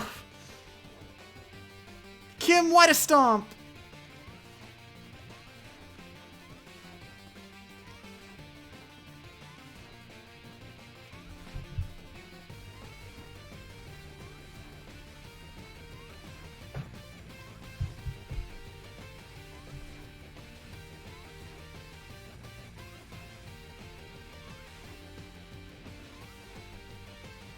God, he can block. Yeah, it's only unblockable if it's touching him on the first frame he gets up. I mean, maybe, I don't know for certain first frame, but it definitely works if it's first frame. Luckily, it has a gigantic hitbox, but I gotta manually time it just a little bit. I can't just spam it.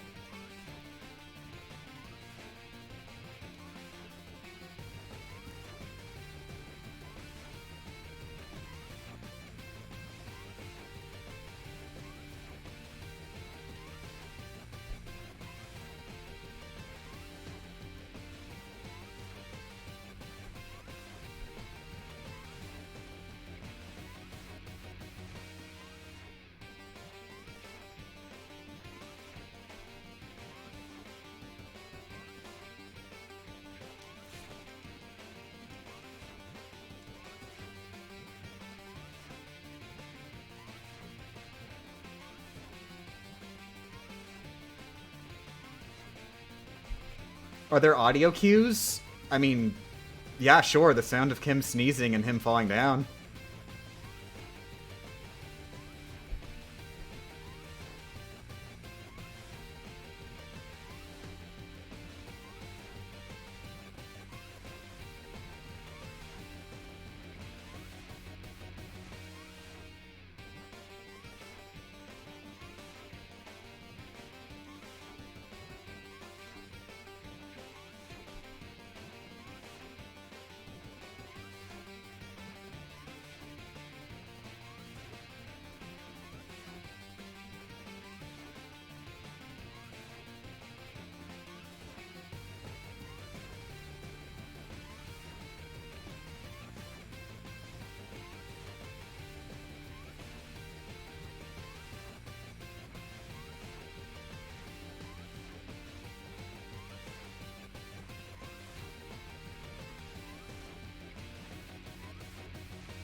I really need to focus.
All right, time for phase 4.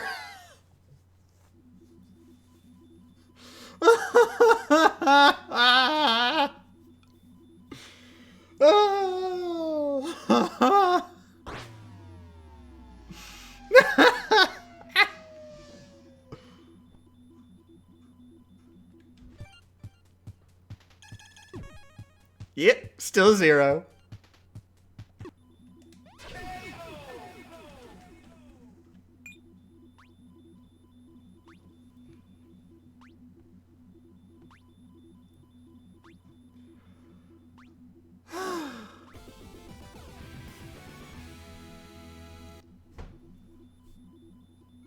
Oh my god! How much experience did we get?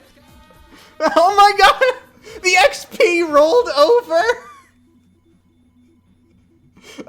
Can't go above 9,999. Thank you for the subscription, Celerity910. Thank you for the subscription, Deep Hurting 114. Did I miss it when I ran to the bathroom? Yes, you did. I'm sorry.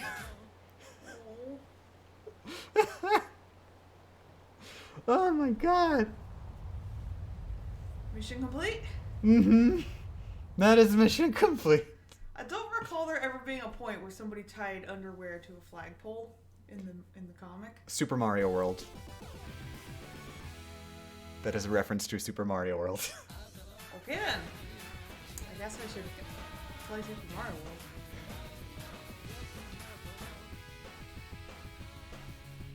Thank you for the subscription, Love Story Gaming. And what a love story it was. And then Kim and Knives live happily ever after, and Scott Pilgrim continues not to be a character.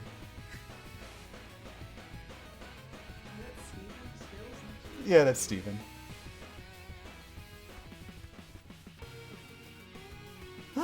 Good morning, Rebecca. How's it going? Oh, alright. This was still the same attempt as when you called, by the way. I figured. Also, thank you for the subscription, Nikki Noodle.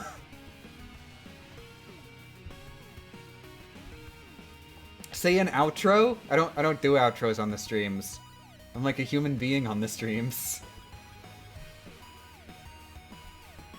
I think that's when you're supposed to like plug your Patreon and a bunch of other stuff that you never actually do. Oh yeah, if you want to see my internet, I do live streams on the www.twitch.tv.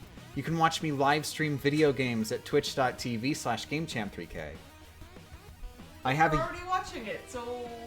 I have a YouTube channel, which I'm sure none of you are aware of. My YouTube channel is www.youtube.com/letstrem. At the Letstrem channel, I keep archives of these live streams. I also have another YouTube channel.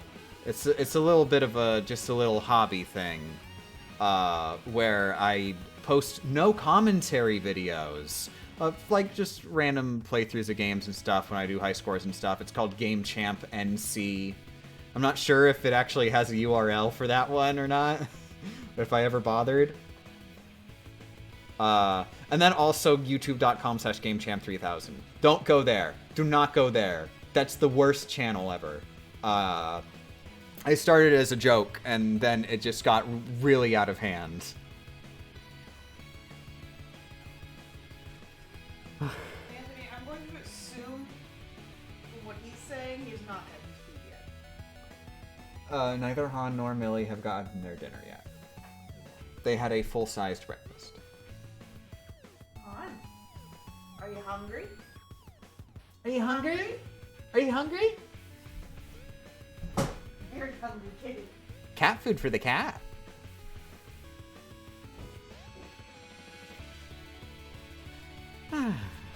So yeah, that was fun. Was that fun for anybody else? Like, I legit would not be surprised if half of all of my playtime was Gideon Phase 2. No, that wouldn't math out. Like, it's only like an hour for each attempt of Gideon Phase 2. Still, pretty decent percentage. It was more stressful to watch than like anything else. Really? I wasn't that stressed out about it. It does get a little stressful right at the end of that level. But even then, like, it's not like Pokemon levels of investment. At worst, I lose an hour. Well, okay, at worst, I lose 2 hours. Let's be realistic.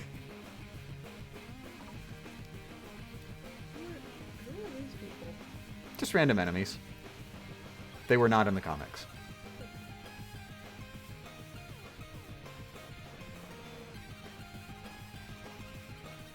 But yeah, now I get to finally start working on a video again. It's only been like 15 months.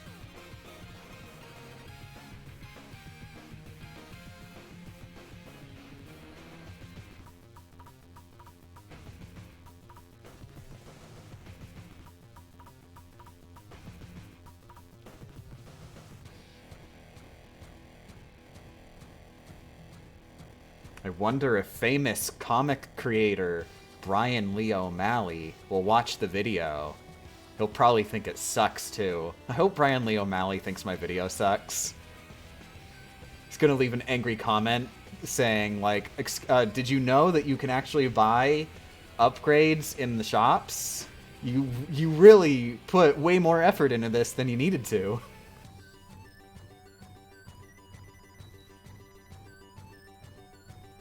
Yeah, that's what Gideon... He gets stuck in subspace with his own face, too. Gideon's hell is fighting Gideon Phase 2. Did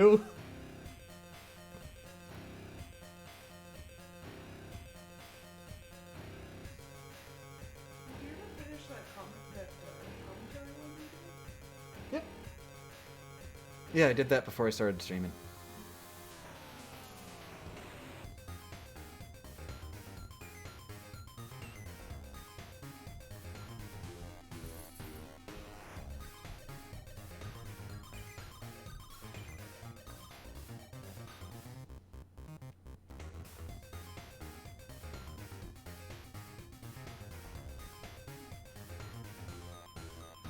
So yeah, I figure I should keep the stream going at least until the end of the end credits, but they're pretty long end credits.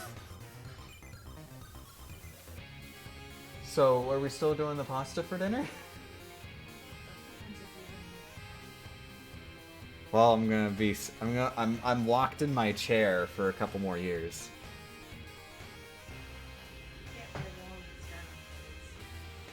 I don't think it's as long as the Skyrim credits. I think there are only 2 games that I got so fed up watching the credits that I literally turned them off. Skyrim and Assassin's Creed 4. Usually that only happens with, for me, with games that have infinite end credits. Define infinite. As in, they just, like, once they reach the end, they go back to the top again.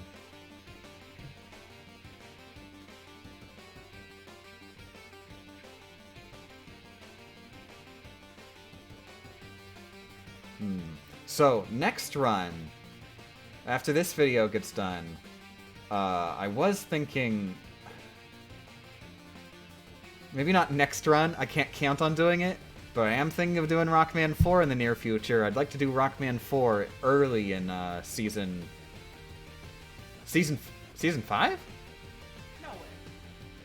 Can't be The season 3 finale I did last year, or as in December of the year before 2021. So season 4 was the one I was doing.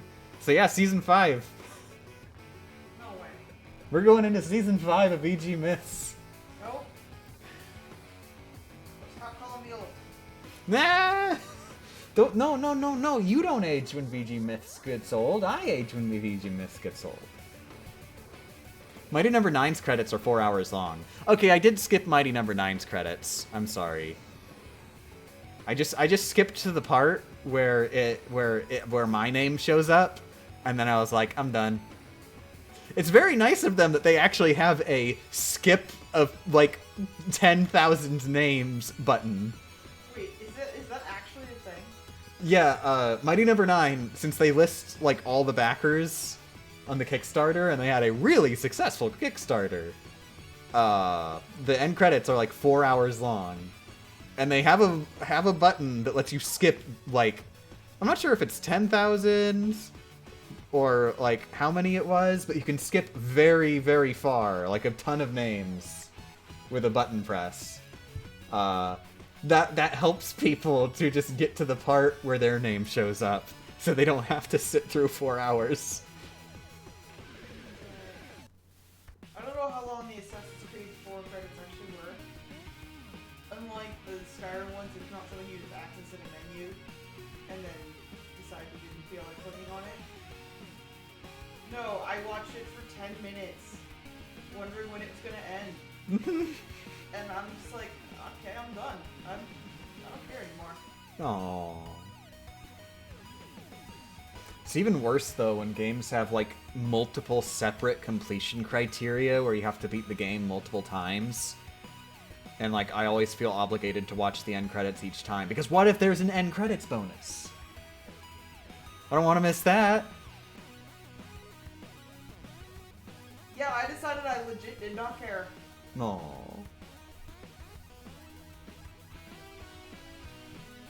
By the time they'd listed, like, 8 different Canadian studios, Mm-hmm. and all of their employees, and, like, also the US, and I think they were starting to get into multiple Chinese studios, I was just like, I'm done. I can't do this anymore. Hmm.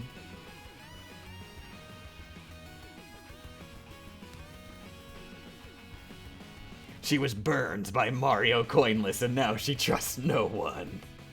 Actually, I loved Mario Coinless, actually. I was not burned by it. I was the opposite burned by it. I was looking forward to that. That's still one of my favorite VG Myths moments. Wait, what? So in New Super Mario Bros. 2 Coinless, like, of course, we're supposed to beat the game without touching any coins. The end credits are playable, and they have, like, the screen is getting showered in coins. So, of course, I had to beat the end credits without touching any coins as well.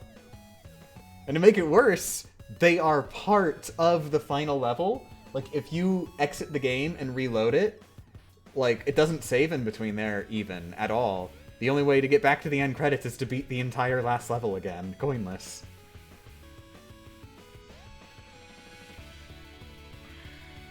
But yeah, it's awesome, because, like, having the end credits themselves being the final challenge, how often does that happen?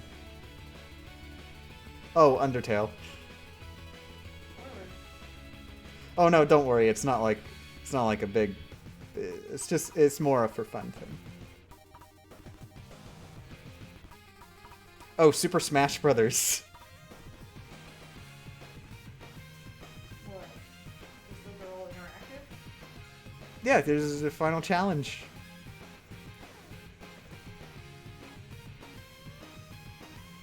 Yeah, but like, has anybody actually read a Super Smash Bros. Game's credits all the way? No, they've never read them because they're too busy playing.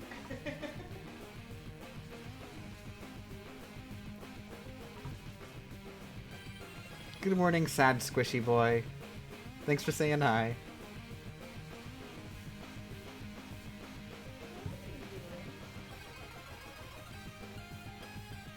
Ooh, the Uplay team. We're definitely in the remaster credits now.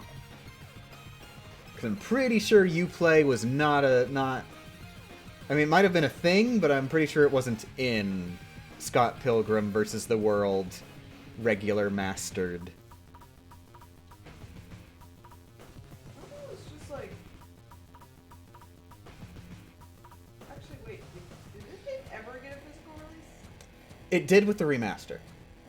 So, it will theoretically be possible once they lose the license to still acquire this game legally. I mean, theoretically it was before. You just buy a console that has it installed, but you know what I mean. You could buy just the game legally. Of course, expect it to be really, really, really valuable because, like, I'm sure they didn't make many copies considering it's, like, a release for download game. Who published it? Was it Limited Run? Yes, it was. Oh, well, it's probably already super pricey. What's the remaster add, anyway? I'm glad you asked. The remaster adds stat tracking through Uplay. I think it might run at a higher resolution. It might be 1080p now. I'm not sure if it was 720 originally. It might be 1080 now. I also noticed there is like this weird thing. I'm not sure was in the original. It could be because it's at a higher resolution, which, to be clear, I'm not certain if the original was at 1080 or not. Okay, I lost so much waiting for dinner. Oh, okay. I'm sorry. I got Pop-Tarts.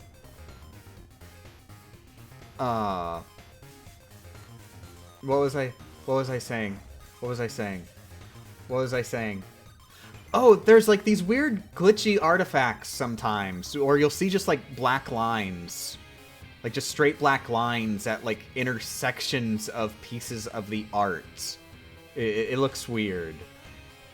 Has anybody ever, like, noticed that? Where there's, like, tearing on the pixels, essentially?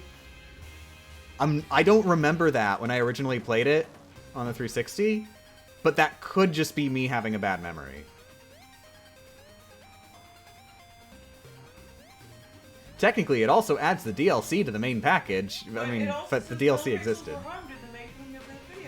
Oh my god, it does! That's a lie! That's false advertising!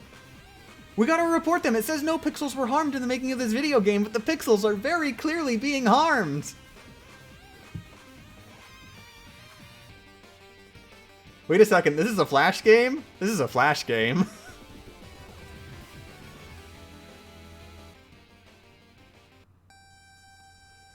Ah, we done. Okay. Nights, everybody. Heart emojis. Expect the video in a couple years. I'm gonna play Deathloop for a couple years. The joke is that it's a time loop game, so when you're stuck in a time loop, you're there for exactly 2 years, and then it ends. It's just a fun little 2-year vacation. Heart emojis.